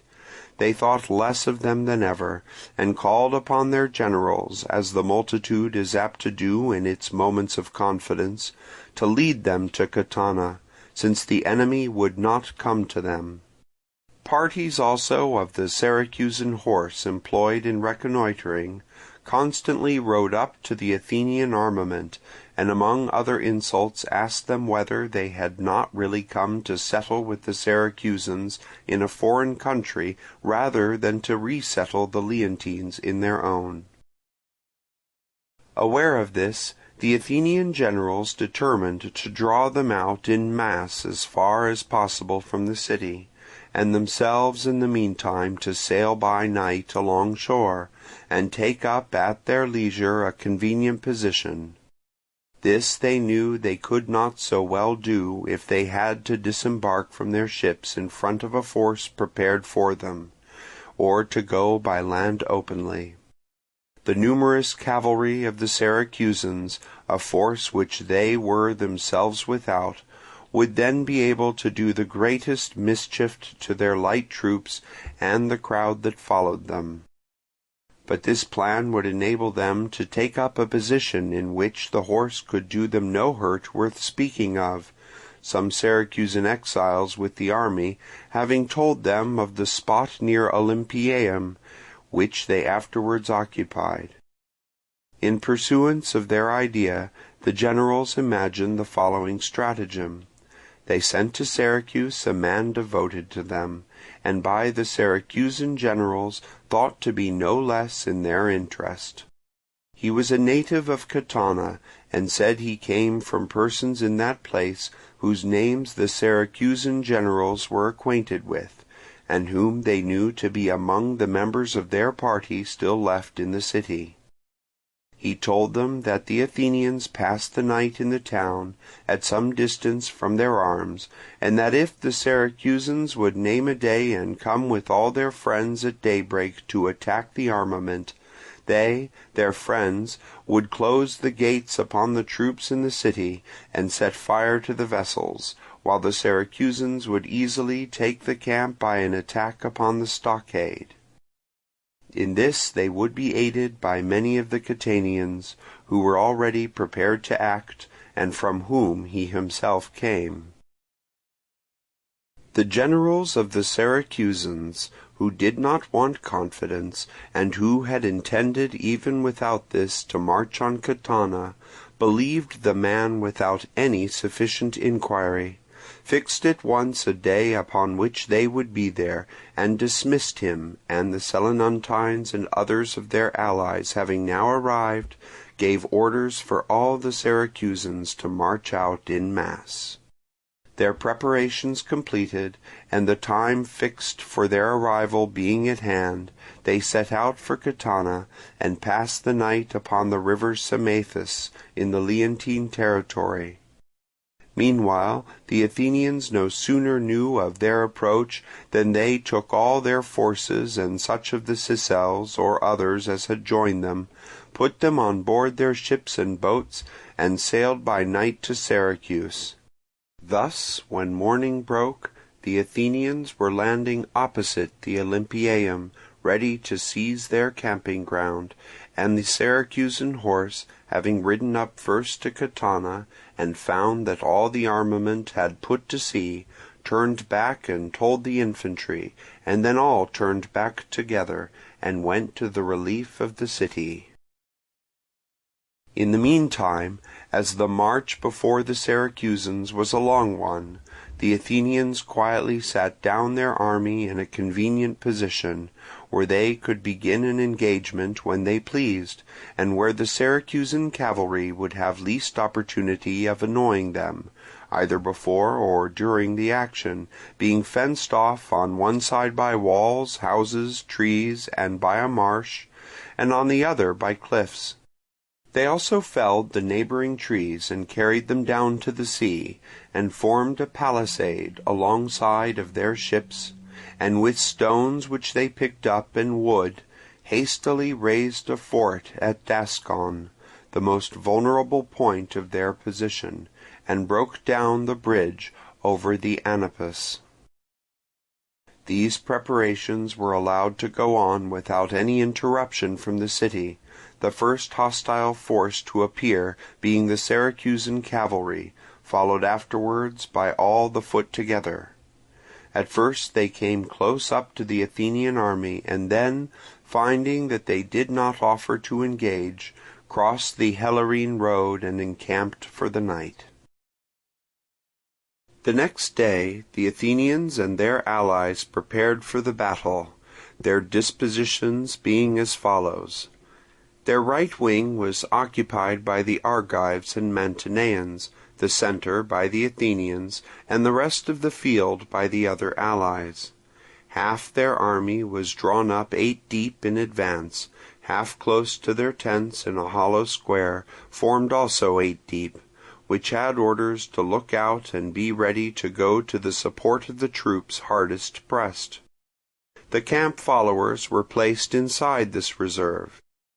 The Syracusans, meanwhile, formed their heavy infantry 16 deep, consisting of the mass levy of their own people, and such allies as had joined them, the strongest contingent being that of the Selinuntines. Next to them, the cavalry of the Galoans, numbering 200 in all, with about 20 horse and 50 archers from Camarina. The cavalry was posted on their right, full 1,200 strong, and next to it the darters. As the Athenians were about to begin the attack, Nicias went along the lines, and addressed these words of encouragement to the army and the nations composing it. Soldiers, a long exhortation is little needed by men like ourselves, who are here to fight in the same battle. The force itself being, to my thinking, more fit to inspire confidence than a fine speech with a weak army. Where we have Argives, Mantineans, Athenians, and the first of the islanders in the ranks together, it were strange indeed, with so many and so brave companions in arms, if we did not feel confident of victory, especially when we have mass levies opposed to our picked troops, and what is more, Siceliots, who may disdain us but will not stand against us, their skill not being at all commensurate to their rashness. You may also remember that we are far from home and have no friendly land near, except what your own swords shall win you. And here I put before you a motive just the reverse of that which the enemy are appealing to, their city being that they shall fight for their country, mine, that we shall fight for a country that is not ours, where we must conquer or hardly get away, as we shall have their horse upon us in great numbers. Remember, therefore, your renown, and go boldly against the enemy, thinking the present strait and necessity more terrible than they. After this address Nicias at once led on the army. The Syracusans were not at that moment expecting an immediate engagement, and some had even gone away to the town which was close by. These now ran up as hard as they could, though behind time, took their places here or there in the main body as fast as they joined it. Want of zeal or daring was certainly not the fault of the Syracusans, either in this or the other battles, but although not inferior in courage, so far as their military science might carry them, when this failed them, they were compelled to give up their resolution also. On the present occasion, although they had not supposed that the Athenians would begin the attack, and although constrained to stand upon their defence at short notice, they at once took up their arms and advanced to meet them. First, the stone-throwers, slingers, and archers of either army began skirmishing, and routed or were routed by one another, as might be expected between light troops. Next, soothsayers brought forward the usual victims, and trumpeters urged on the heavy infantry to the charge, and thus they advanced, the Syracusans to fight for their country, and each individual for his safety that day and liberty hereafter. In the enemy's army, the Athenians to make another's country theirs and to save their own from suffering by their defeat. The Argives and independent allies to help them in getting what they came for, and to earn by victory another sight of the country they had left behind, while the subject allies owed most of their ardour to the desire of self-preservation, which they could only hope for if victorious. Next to which, as a secondary motive, came the chance of serving on easier terms after helping the Athenians to a fresh conquest. The armies now came to close quarters, and for a long while fought without either giving ground. Meanwhile there occurred some claps of thunder with lightning and heavy rain, which did not fail to add to the fears of the party fighting for the first time and very little acquainted with war, while to their more experienced adversaries these phenomena appeared to be produced by the time of year, and much more alarm was felt at the continued resistance of the enemy. At last the Argives drove in the Syracusan left, and after them the Athenians routed the troops opposed to them, and the Syracusan army was thus cut in two and betook itself to flight. The Athenians did not pursue far, being held in check by the numerous and undefeated Syracusan horse, who attacked and drove back any of their heavy infantry whom they saw pursuing in advance of the rest. In spite of which the victors followed so far as was safe in a body, and then went back and set up a trophy.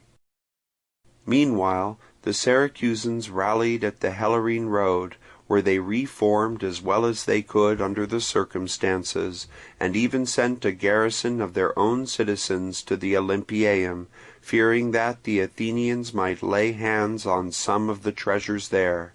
The rest returned to the town. The Athenians, however, did not go to the temple, but collected their dead and laid them upon a pyre, and passed the night upon the field.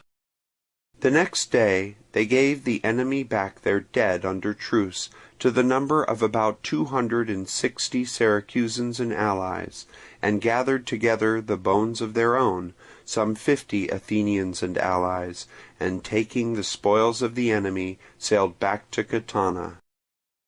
It was now winter, and it did not seem possible for the moment to carry on the war before Syracuse, until horse should have been sent for from Athens and levied among the allies in Sicily, to do away with their utter inferiority in cavalry, and money should have been collected in the country and received from Athens, and until some of the cities, which they hoped would be now more disposed to listen to them after the battle, should have been brought over, and corn and all other necessaries provided, for a campaign in the spring against Syracuse.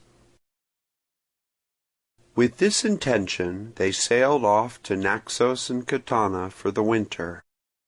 Meanwhile the Syracusans burned their dead and then held an assembly, in which Hermocrates, son of Hermon, a man who with a general ability of the first order had given proofs of military capacity and brilliant courage in war, came forward and encouraged them, and told them not to let what had occurred make them give way, since their spirit had not been conquered, but their want of discipline had done the mischief.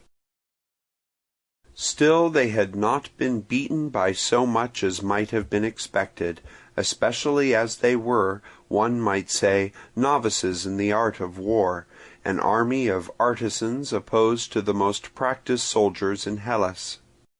What had also done great mischief was the number of the generals, there were 15 of them, and the quantity of orders given, combined with the disorder and insubordination of the troops. But if they were to have a few skilful generals, and used this winter in preparing their heavy infantry, finding arms for such as had not got any, so as to make them as numerous as possible, and forcing them to attend to their training generally, they would have every chance of beating their adversaries, courage being already theirs, and discipline in the field having thus been added to it. Indeed, both these qualities would improve, since danger would exercise them in discipline, while their courage would be led to surpass itself by the confidence which skill inspires. The generals should be few and elected with full powers, and an oath should be taken to leave them entire discretion in their command. If they adopted this plan, their secrets would be better kept, all preparations would be properly made, and there would be no room for excuses. The Syracusans heard him, and voted everything as he advised, and elected 3 generals, Hermocrates himself, Heraclides, son of Lysimachus, and Sicanus, son of Execestes. They also sent envoys to Corinth and Lacedaemon to procure a force of allies to join them, and to induce the Lacedaemonians for their sakes openly to address themselves in real earnest to the war against the Athenians, that they might either have to leave Sicily or be less able to send reinforcements to their army there. The Athenian forces at Catana now at once sailed against Messina, in the expectation of its being betrayed to them. The intrigue, however, after all came to nothing. Alcibiades, who was in the secret when he left his command upon the summons from home, foreseeing that he would be outlawed, gave information of the plot to the friends of the Syracusans in Messina, who at once put to death its authors, and now rose in arms against the opposite faction with those of their way of thinking, and succeeded in preventing the admission of the Athenians. The latter waited for 13 days, and then, as they were exposed to the weather and without provisions, and met with no success, went back to Naxos, where they made places for their ships to lie in, erected a palisade round their camp, and retired into winter quarters. Meanwhile they sent a galley to Athens for money and cavalry to join them in the spring. During the winter the Syracusans built a wall onto the city, so as to take in the statue of Apollo Temenites, all along the side looking towards Epipolae, to make the task of circumvallation longer and more difficult, in case of their being defeated, and also erected a fort at Megara and another in the Olympieum, and struck palisades along the sea wherever there was a landing place. Meanwhile, as they knew that the Athenians were wintering at Naxos, they marched with all their people to Catana, and ravaged the land and set fire to the tents and encampment of the Athenians, and so returned home. Learning also that the Athenians were sending an embassy to Camarina, on the strength of the alliance concluded in the time of Laches, to gain, if possible, that city, they sent another from Syracuse to oppose them. They had a shrewd suspicion that the Camarinaeans had not sent what they did send for the first battle very willingly, and they now feared that they would refuse to assist them at all in future, after seeing the success of the Athenians in the action, and would join the latter on the strength of their old friendship. Hermocrates, with some others, accordingly arrived at Camarina from Syracuse, and Euphamus and others from the Athenians, and an assembly of the Camarinaeans having been convened, Hermocrates spoke as follows, in the hope of prejudicing them against the Athenians.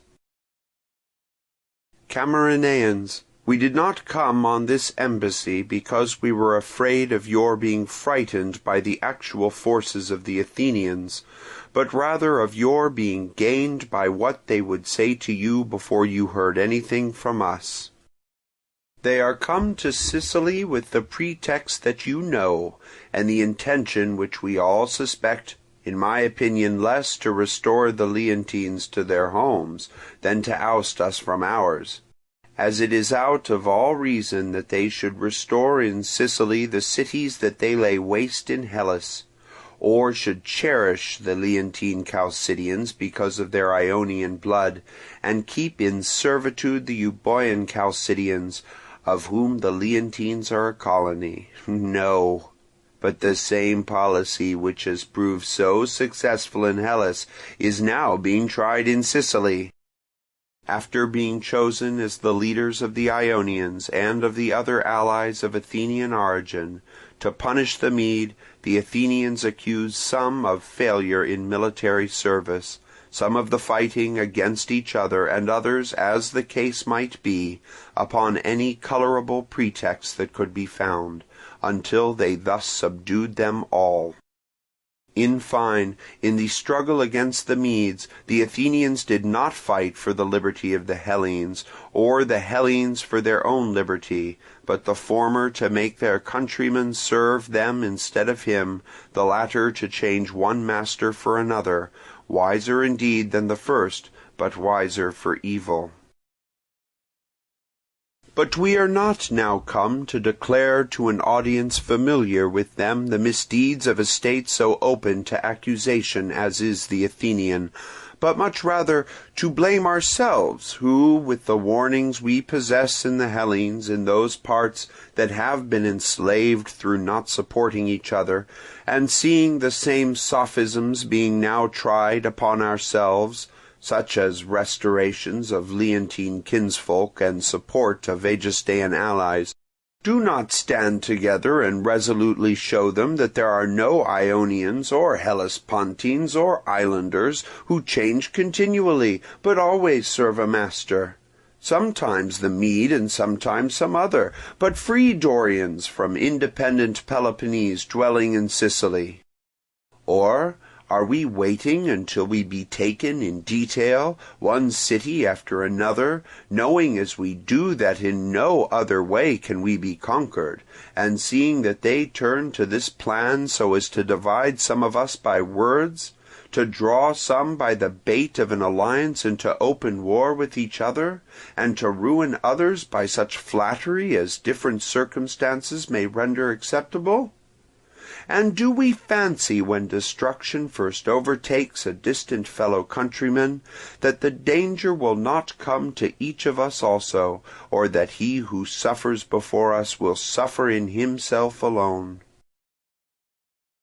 As for the Camarinaean who says that it is the Syracusan, not he, that is the enemy of the Athenian, and who thinks it hard to have to encounter risk in behalf of my country, I would have him bear in mind that he will fight in my country, not more for mine than for his own. And by so much more safely in that he will enter on the struggle not alone, after the way has been cleared by my ruin, but with me as his ally, and that the object of the Athenian is not so much to punish the enmity of the Syracusan, as to use me as a blind to secure the friendship of the Camarinaean. As for him who envies or even fears us, and envied and feared great powers must always be, and who on this account wishes Syracuse to be humbled to teach us a lesson, but would still have her survive, in the interest of his own security the wish that he indulges is not humanly possible. A man can control his own desires, but he cannot likewise control circumstances, and in the event of his calculations proving mistaken, he may live to bewail his own misfortune, and wish to be again envying my prosperity. An idle wish, if he now sacrifice us and refuse to take his share of perils which are the same, in reality though not in name, for him as for us, what is nominally the preservation of our power being really his own salvation. It was to be expected that you, of all people in the world, Camarinaeans, being our immediate neighbours and next in danger, would have foreseen this, and instead of supporting us in the lukewarm way that you are now doing, would rather come to us of your own accord, and be now offering at Syracuse the aid which you have asked for at Camarina. If to Camarina the Athenians had first come, to encourage us to resist the invader. Neither you, however, nor the rest have as yet bestirred yourselves in this direction. Fear perhaps will make you study to do right both by us and by the invaders, and plead that you have an alliance with the Athenians. But you made that alliance not against your friends, but against the enemies that might attack you, and to help the Athenians when they were wronged by others, not when, as now, they are wronging their neighbours. Even the Rhegians, Chalcidians though they be, refuse to help to restore the Chalcidian Leontines. And it would be strange if, while they suspect the gist of this fine pretence and are wise without reason, you, with every reason on your side, should yet choose to assist your natural enemies, and should join with their direst foes in undoing those whom nature has made your own kinsfolk. This is not to do right, but you should help us without fear of their armament, which has no terrors if we hold together, but only if we let them succeed in their endeavours to separate us, since even after attacking us by ourselves and being victorious in battle, they had to go off without effecting their purpose. United, therefore, we have no cause to despair, but rather new encouragement to league together, especially as succour will come to us from the Pelopennesians, in military matters the undoubted superiors of the Athenians.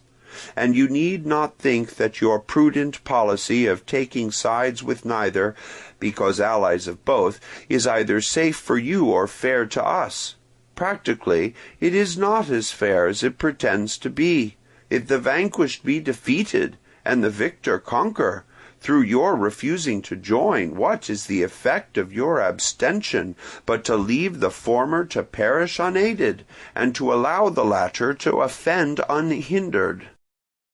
And yet it were more honourable to join those who are not only the injured party, but your own kindred, and by so doing to defend the common interests of Sicily, and save your friends the Athenians from doing wrong. In conclusion, we Syracusans say that it is useless for us to demonstrate either to you or to the rest what you know already as well as we do, but we entreat, and if our entreaty fail, we protest that we are menaced by our eternal enemies the Ionians, and are betrayed by you, our fellow Dorians. If the Athenians reduce us, they will owe their victory to your decision, but in their own name will reap the honour, and will receive as the prize of their triumph the very men who enabled them to gain it. On the other hand, if we are the conquerors, you will have to pay for having been the cause of our danger. Consider therefore, and now make your choice between the security which present servitude offers, and the prospect of conquering with us, and so escaping disgraceful submission to an Athenian master, and avoiding the lasting enmity of Syracuse. Such were the words of Hermocrates, after whom Euphemus, the Athenian ambassador, spoke as follows. Although we came here only to renew the former alliance, the attack of the Syracusans compels us to speak of our empire, and of the good right we have to it. The best proof of this the speaker himself furnished, when he called the Ionians eternal enemies of the Dorians. It is the fact, and the Pelopennesian Dorians being our superiors in numbers and next neighbours, we Ionians look out for the best means of escaping their domination. After the Median War we had a fleet, and so got rid of the empire and supremacy of the Lacedaemonians, who had no right to give orders to us more than we to them, except that of being the strongest at that moment. And being appointed leaders of the king's former subjects, we continue to be so, thinking that we are least likely to fall under the dominion of the Peloponnesians, if we have a force to defend ourselves with, and in strict truth, having done nothing unfair in reducing to subjection the Ionians and islanders, the kinsfolk whom the Syracusans say we have enslaved. They, our kinsfolk, came against their mother country, that is to say, against us, together with the Mede, and instead of having the courage to revolt and sacrifice their property as we did when we abandoned our city, chose to be slaves themselves, and to try to make us so. We, therefore, deserve to rule because we placed the largest fleet and an unflinching patriotism at the service of the Hellenes, and because these, our subjects, did us mischief by their ready subservience to the Medes. And, desert apart, we seek to strengthen ourselves against the Peloponnesians. We make no fine profession of having a right to rule because we overthrew the barbarians single-handed, or because we risked what we did risk for the freedom of the subjects in question any more than for that of all, and for our own. No one can be quarrelled with for providing for his proper safety. If we are now here in Sicily, it is equally in the interest of our security, with which we perceive that your interest also coincides. We prove this from the conduct which the Syracusans cast against us, and which you somewhat too timorously suspect, knowing that those whom fear has made suspicious may be carried away by the charm of eloquence for the moment, but when they come to act follow their interests. Now, as we have said, fear makes us hold our empire in Hellas, and fear makes us now come, with the help of our friends, to order safely matters in Sicily, and not to enslave any, but rather to prevent any from being enslaved. Meanwhile, let no one imagine that we are interesting ourselves in you without your having anything to do with us, seeing that, if you are preserved and able to make head against the Syracusans, they will be less likely to harm us by sending troops to the Peloponnesians. In this way you have everything to do with us, and on this account it is perfectly reasonable for us to restore the Leontines, and to make them, not subjects like their kinsmen in Euboea, but as powerful as possible, to help us by annoying the Syracusans from their frontier.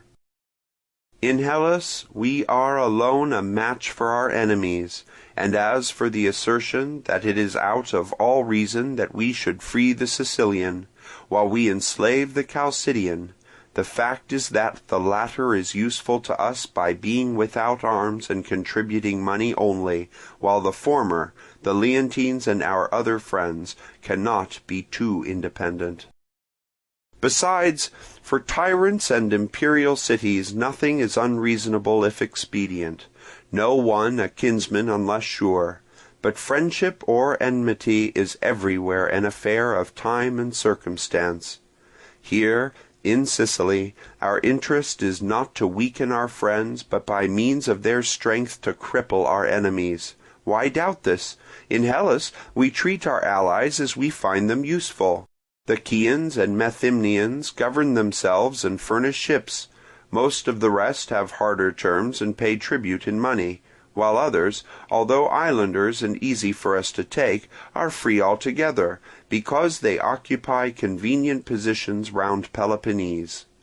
In our settlement of the states here in Sicily, we should therefore naturally be guided by our interest and by fear, as we say, of the Syracusans. Their ambition is to rule you, their object to use the suspicions that we excite to unite you, and then, when we have gone away without effecting anything, by force or through your isolation, to become the masters of Sicily. And masters they must become if you unite with them, as a force of that magnitude would be no longer easy for us to deal with united, and they would be more than a match for you as soon as we were away. Any other view of the case is condemned by the facts. When you first asked us over, the fear which you held out was that of danger to Athens if we let you come under the dominion of Syracuse. And it is not right now to mistrust the very same argument by which you claim to convince us, or to give way to suspicion, because we are come with a larger force than against the power of that city. Those whom you should really distrust are the Syracusans. We are not able to stay here without you, and if we proved perfidious enough to bring you into subjection, we should be unable to keep you in bondage, owing to the length of the voyage and the difficulty of guarding large, and in a military sense continental, towns. They, the Syracusans, live close to you, not in a camp, but in a city greater than the force we have with us. Plot always against you, never let slip an opportunity once offered, as they have shown in the case of the Leontines and others, and now have the face, just as if you were fools, to invite you to aid them against the power that hinders this, and that has thus far maintained Sicily independent. We, as against them, invite you to a much more real safety, when we beg you not to betray that common safety which we each have in the other, and to reflect that they, even without allies, will, by their numbers, have always the way open to you, while you will not often have the opportunity of defending yourselves with such numerous auxiliaries. If, through your suspicions, you once let these go away unsuccessful or defeated, you will wish to see if only a handful of them back again, when the day is past in which their presence could do anything for you. But we hope, Camarinaeans, that the calumnies of the Syracusans will not be allowed to succeed either with you or with the rest. We have told you the whole truth upon the things we are suspected of, and will now briefly recapitulate, in the hope of convincing you. We assert that we are rulers in Hellas in order not to be subjects, liberators in Sicily that we may not be harmed by the Sicilians, that we are compelled to interfere in many things because we have many things to guard against, and that now, as before, we are come as allies to those of you who suffer wrong in this island, not without invitation but upon invitation. Accordingly, instead of making yourselves judges or censors of our conduct, and trying to turn us, which it were now difficult to do, so far as there is anything in our interfering policy or in our character that chimes in with your interest, this take and make use of, and be sure that, far from being injurious to all alike, to most of the Hellenes that policy is even beneficial. Thanks to it, all men in all places, even where we are not, who either apprehend or meditate aggression, from the near prospect before them, in the one case, of obtaining our intervention in their favour, in the other, of our arrival making the venture dangerous, find themselves constrained, respectively, to be moderate against their will, and to be preserved without trouble of their own. Do not you reject this security that is open to all who desire it, and is now offered to you, but do like others, and instead of being always on the defensive against the Syracusans, unite with us, and in your turn at last threaten them.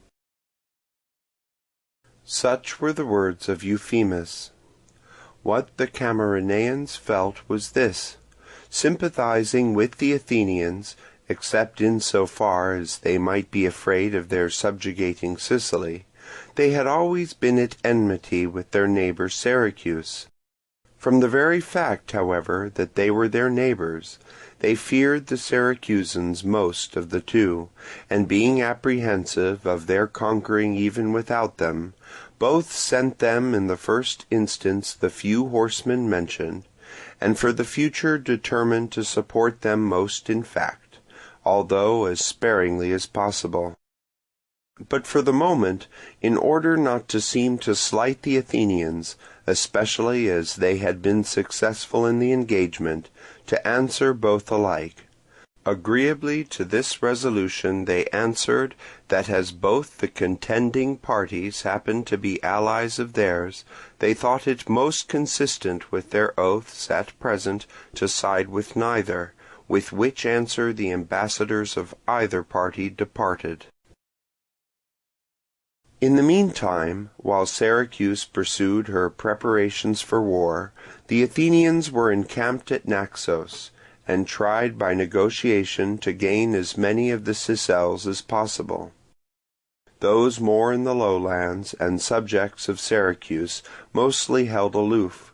but the peoples of the interior, who had never been otherwise than independent, with few exceptions, at once joined the Athenians, and brought down corn to the army, and in some cases even money. The Athenians marched against those who refused to join, and forced some of them to do so. In the case of others, they were stopped by the Syracusans sending garrisons and reinforcements. Meanwhile, the Athenians moved their winter quarters from Naxos to Catana, and reconstructed the camp burnt by the Syracusans, and stayed there the rest of the winter. They also sent a galley to Carthage, with proffers of friendship, on the chance of obtaining assistance, and another to Tyrrhenia, some of the cities there having spontaneously offered to join them in the war.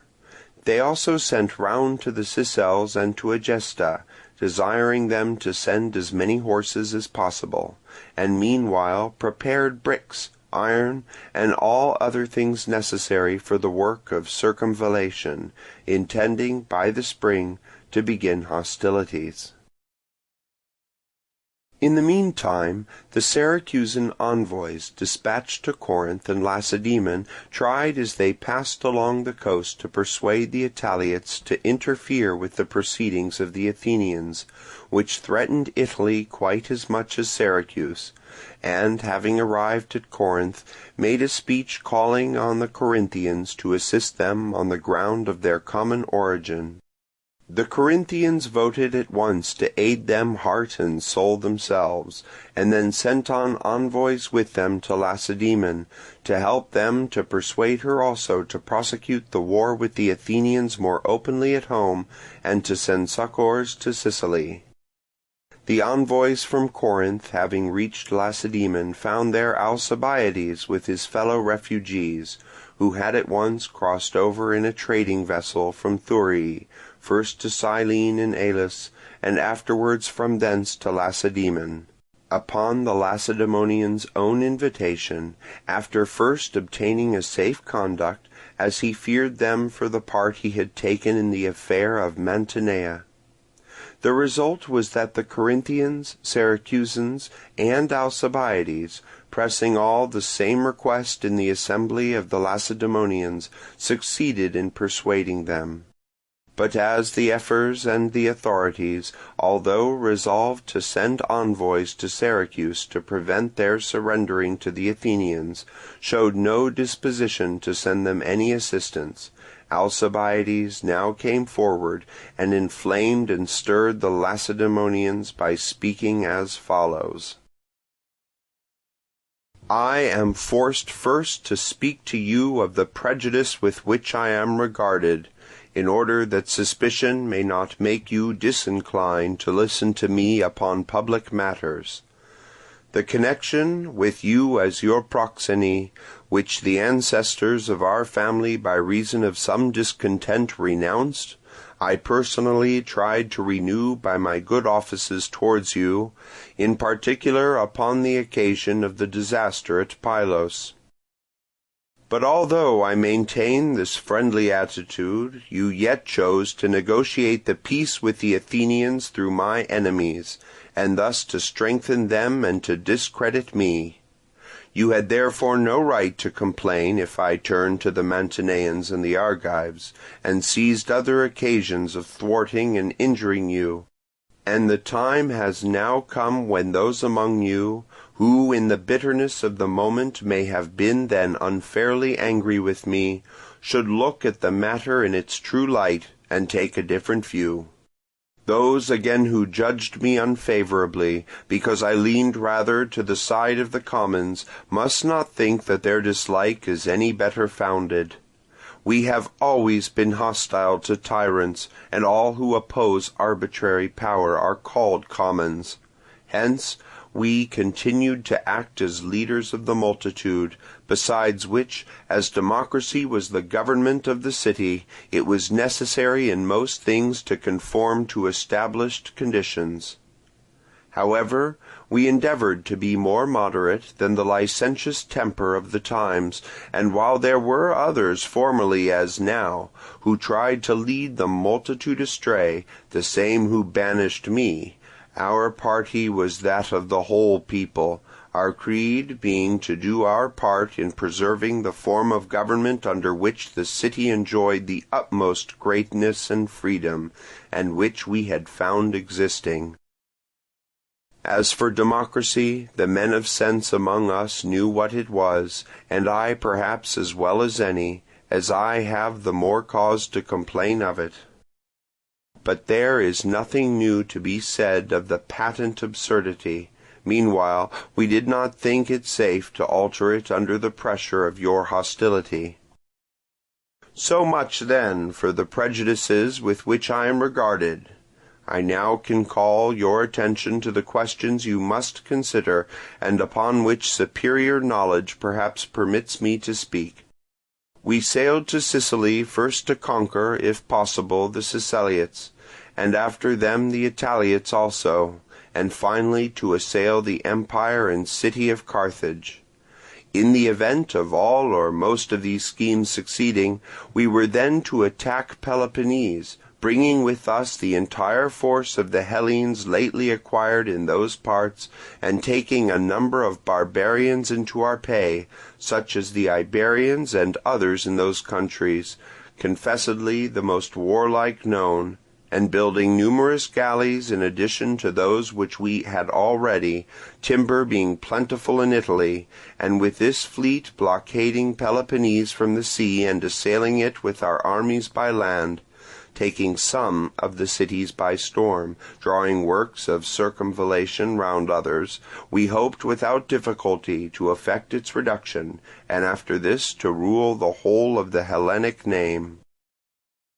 Money and corn meanwhile, for the better execution of these plans, were to be supplied in sufficient quantities by the newly acquired places in those countries, independently of our revenues here at home. You have thus heard the history of the present expedition from the man who most exactly knows what our objects were, and the remaining generals will, if they can, carry these out just the same. But that the states in Sicily must succumb if you do not help them, I will now show. Although the Siceliots, with all their inexperience, might even now be saved if their forces were united, the Syracusans alone, beaten already in one battle with all their people and blockaded from the sea, will be unable to withstand the Athenian armament that is now there. But if Syracuse falls, all Sicily falls also, and Italy immediately afterwards. And the danger which I just now spoke of from that quarter will before long be upon you. None need therefore fancy that Sicily only is in question. Peloponnese will be so also, unless you speedily do as I tell you, and send on board ship to Syracuse troops that shall be able to row their ships themselves, and serve as heavy infantry the moment that they land. And what I consider even more important than the troops, a Spartan as commanding officer to discipline the forces already on foot, and to compel recusants to serve. The friends that you have already will thus become more confident, and the waverers will be encouraged to join you.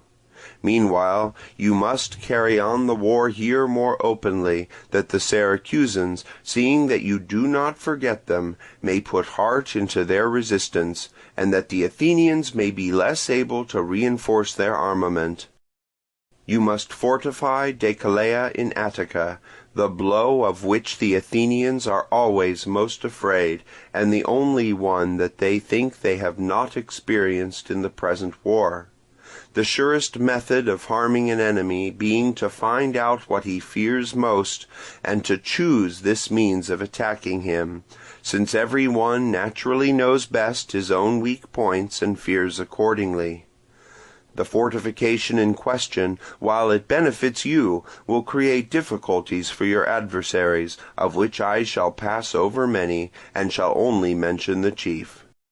Whatever property there is in the country will most of it become yours, either by capture or surrender, and the Athenians will at once be deprived of their revenues from the silver mines at Laurium, of their present gains from their land, and from the law courts, and above all, of the revenue from their allies, which will be paid less regularly, as they lose their awe of Athens, and see you addressing yourselves with vigour to the war. The zeal and speed with which all this shall be done depends, Lacedaemonians, upon yourselves. As to its possibility, I am quite confident, and I have little fear of being mistaken. Meanwhile I hope that none of you will think any the worse of me if, after having hitherto passed as a lover of my country, I now actively join its worst enemies in attacking it, or will suspect what I say is the fruit of an outlaw's enthusiasm. I am an outlaw from the iniquity of those who drove me forth, not, if you will be guided by me, from your service. My worst enemies are not you, who only harmed your foes, but they who forced their friends to become enemies, and love of country is what I do not feel when I am wronged, but what I felt when secure in my rights as a citizen. Indeed, I do not consider that I am now attacking a country that is still mine. I am rather trying to recover one that is mine no longer, and the true lover of his country is not he who consents to lose it unjustly rather than attack it, but he who longs for it so much that he will go all lengths to recover it. For myself, therefore, Lacedaemonians, I beg you to use me without scruple for danger and trouble of every kind, and to remember the argument in every one's mouth, that if I did you great harm as an enemy, I could likewise do you good service as a friend, inasmuch as I know the plans of the Athenians, while I only guessed yours. For yourselves, I entreat you to believe that your most capital interests are now under deliberation, and I urge you to send without hesitation the expeditions to Sicily and Attica. By the presence of a small part of your forces you will save important cities in that island, and you will destroy the power of Athens both present and prospective. After this you will dwell in security and enjoy the supremacy over all Hellas, resting not on force but upon consent and affection. Such were the words of Alcibiades. The Lacedaemonians, who had themselves before intended to march against Athens, but were still waiting and looking about them, at once became much more in earnest when they received this particular information from Alcibiades, and considered that they had heard it from the man who best knew the truth of the matter. Accordingly, they now turned their attention to the fortifying of Decelea, and sending immediate aid to the Sicilians, and naming Gylippus, son of Cleandridas, to the command of the Syracusans, bade him consult with that people and with the Corinthians and arrange for succours reaching the island, in the best and speediest way possible under the circumstances. Gylippus desired the Corinthians to send him at once 2 ships to Asine, and to prepare the rest that they intended to send, and to have them ready to sail at the proper time. Having settled this, the envoys departed from Lacedaemon. In the meantime arrived the Athenian galley from Sicily, sent by the generals for money and cavalry. And the Athenians, after hearing what they wanted, voted to send the supplies for the armament and the cavalry. And the winter ended, and with it ended the 17th year of the present war, of which Thucydides is the historian. The next summer, at the very beginning of the season, the Athenians in Sicily put out from Catana, and sailed along shore to Megara in Sicily, from which, as I have mentioned above, the Syracusans expelled the inhabitants in the time of their tyrant Gelo, themselves occupying the territory. Here the Athenians landed and laid waste the country, and after an unsuccessful attack upon a fort of the Syracusans, went on with the fleet and army to the river Terias, and advancing inland, laid waste the plain and set fire to the corn. And after killing some of a small Syracusan party which they encountered, and setting up a trophy, went back again to their ships. They now sailed to Catana, and took in provisions there, and going with their whole force against Cantorepa, a town of the Sicels, acquired it by capitulation, and departed, after also burning the corn of the Inisaeans and Hyblaeans. Upon their return to Catana, they found the horsemen arrived from Athens, to the number of 250, with their equipments, but without their horses, which were to be procured upon the spot, and 30 mounted archers, and 300 talents of silver. The same spring the Lacedaemonians marched against Argos, and went as far as Cleone, when an earthquake occurred and caused them to return. After this the Argives invaded Thyreatid, which is on their border, and took much booty from the Lacedaemonians, which was sold for no less than 25 talents. The same summer, not long after, the Thespian commons made an attack upon the Parthian office, which was not successful, but succours arrived from Thebes, and some were caught, while others took refuge at Athens. The same summer the Syracusans learned that the Athenians had been joined by their cavalry, and were on the point of marching against them.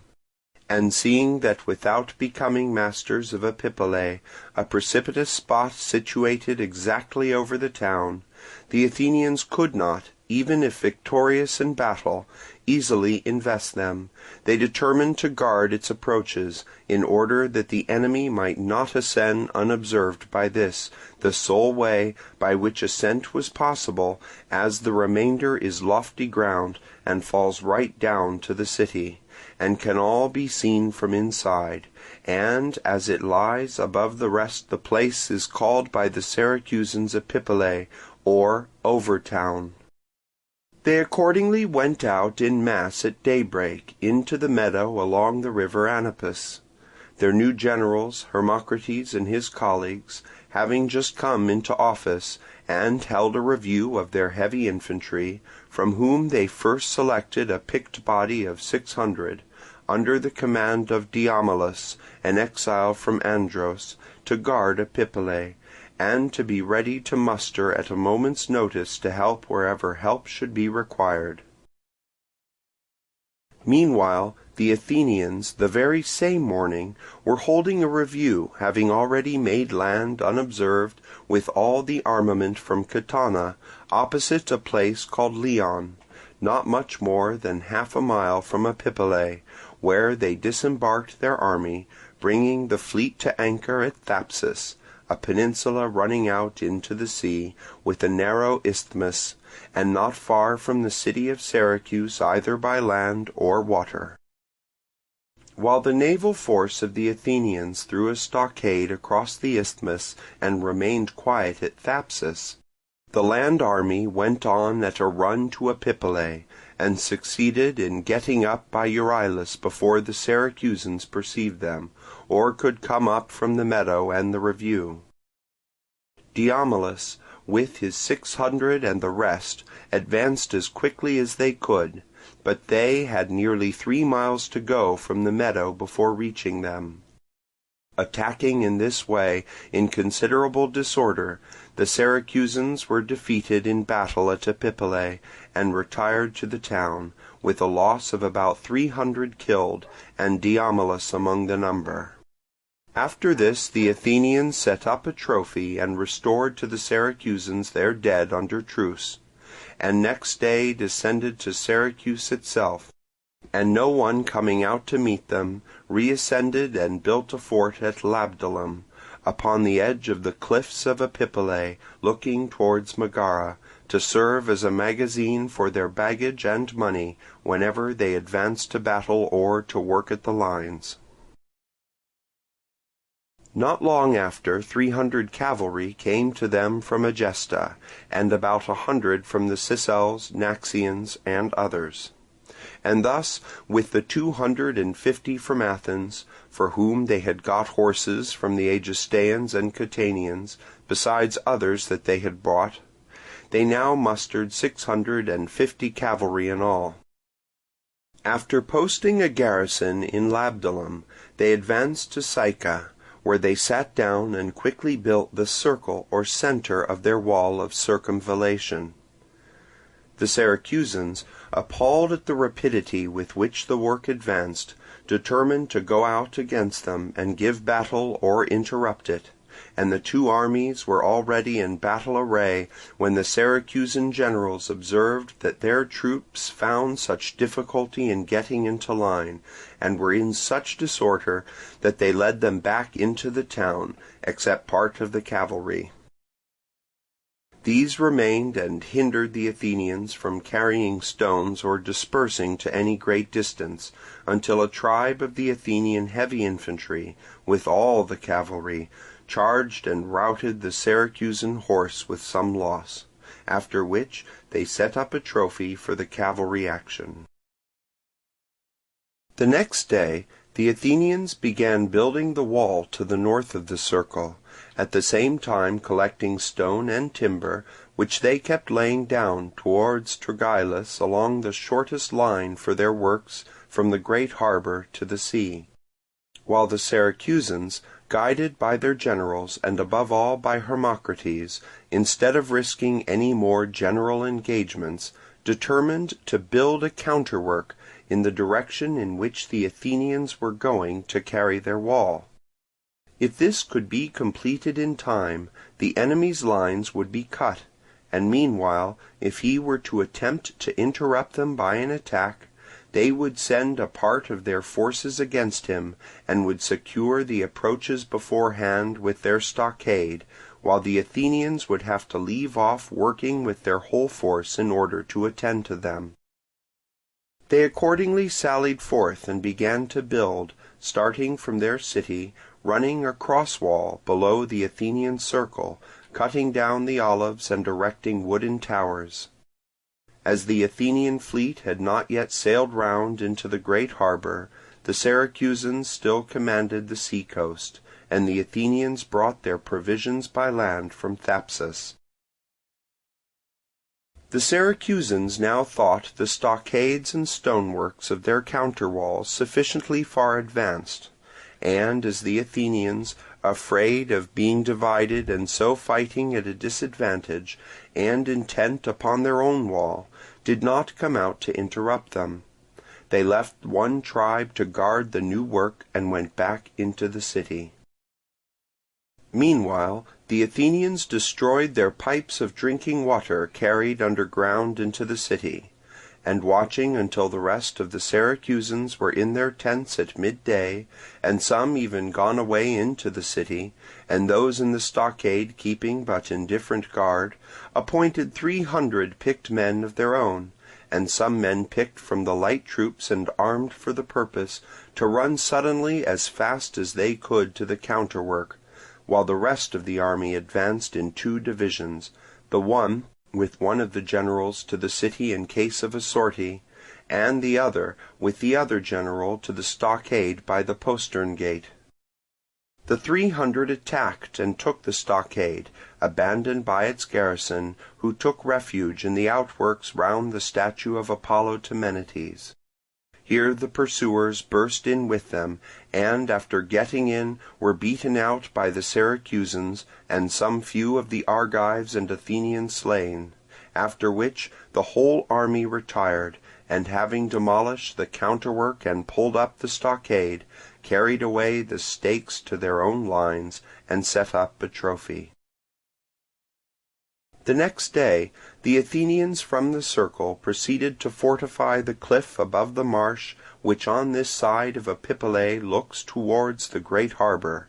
this being also the shortest line for their work to go down across the plain and the marsh to the harbour. Meanwhile the Syracusans marched out and began a second stockade, starting from the city, across the middle of the marsh, digging a trench alongside to make it impossible for the Athenians to carry their wall down to the sea. As soon as the Athenians had finished their work at the cliff, they again attacked the stockade and ditch of the Syracusans. Ordering the fleet to sail round from Thapsus into the great harbour of Syracuse, they descended at about dawn from Epipolae into the plain, and laying doors and planks over the marsh, where it was muddy and firmest, crossed over on these, and by daybreak took the ditch and the stockade, except a small portion which they captured afterwards. A battle now ensued, in which the Athenians were victorious, the right wing of the Syracusans flying to the town, and the left to the river.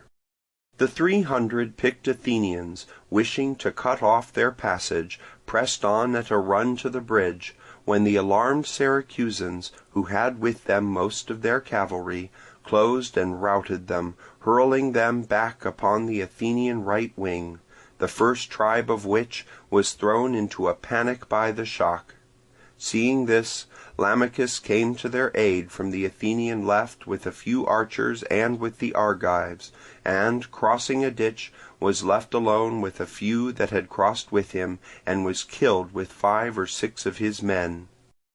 These the Syracusans managed immediately to snatch up in haste, and get across the river into a place of security, themselves retreating as the rest of the Athenian army now came up.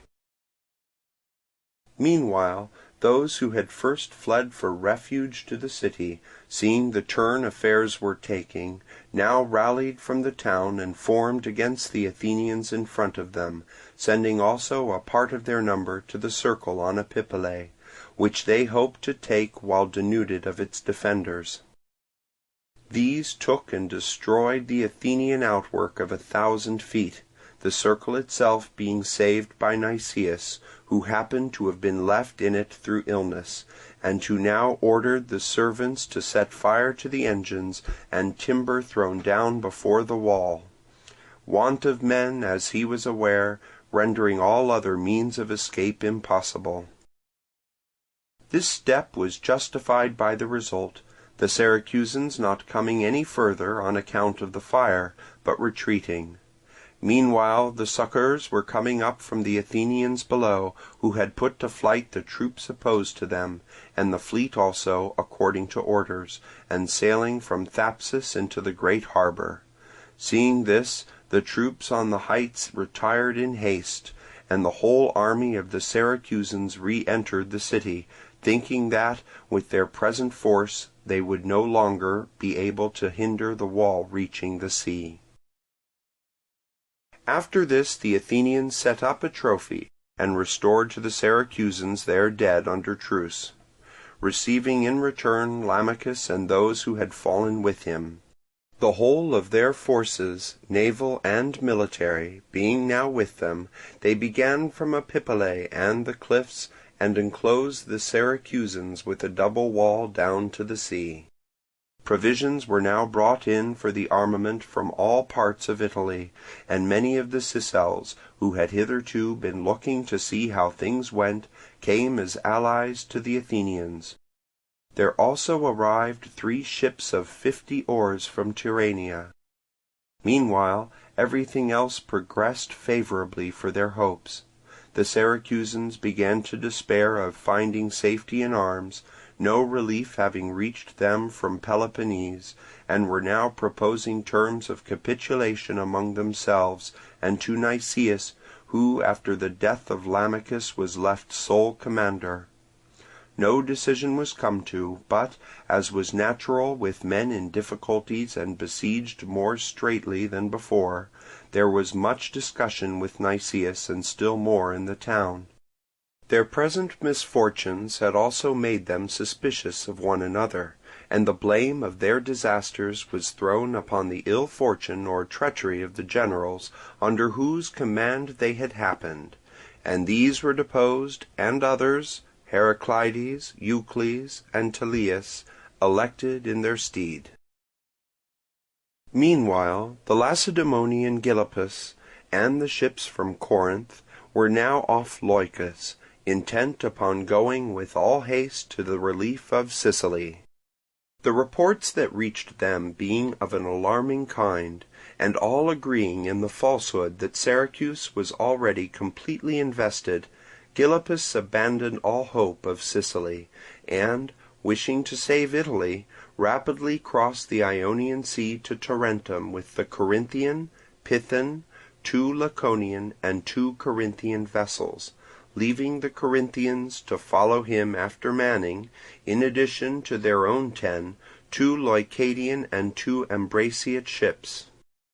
From Tarentum Gylippus first went on an embassy to Thurii, and claimed anew the rights of citizenship which his father had enjoyed. Failing to bring over the townspeople, he weighed anchor and coasted along Italy. Opposite the Tyrrhenean Gulf he was caught by the wind which blows violently and steadily from the north in that quarter, and was carried out to sea, and after experiencing very rough weather, remade Tarentum, where he hauled ashore and refitted such of his ships as had suffered most from the tempest. Nicias heard of his approach, but, like the Thurians, despised the scanty number of his ships, and set down piracy as the only probable object of his voyage, and so took no precautions for the present. About the same time in this summer the Lacedaemonians invaded Argos with their allies, and laid waste most of the country.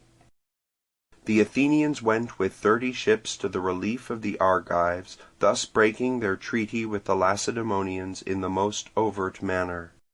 Up to this time, incursions from Pylos, descents on the coast of the rest of Peloponnese, instead of on the Laconian, had been the extent of their cooperation with the Argives and Mantineans. And although the Argives had often begged them to land, if only for a moment, with their heavy infantry in Laconia, lay waste ever so little of it with them, and depart, they had always refused to do so.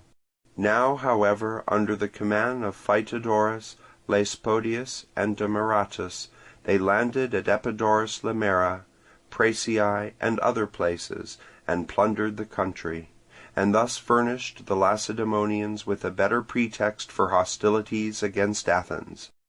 After the Athenians had retired from Argos with their fleet, and the Lacedaemonians also, the Argives made an incursion into the Phlisaid, and returned home after ravaging their land and killing some of the inhabitants.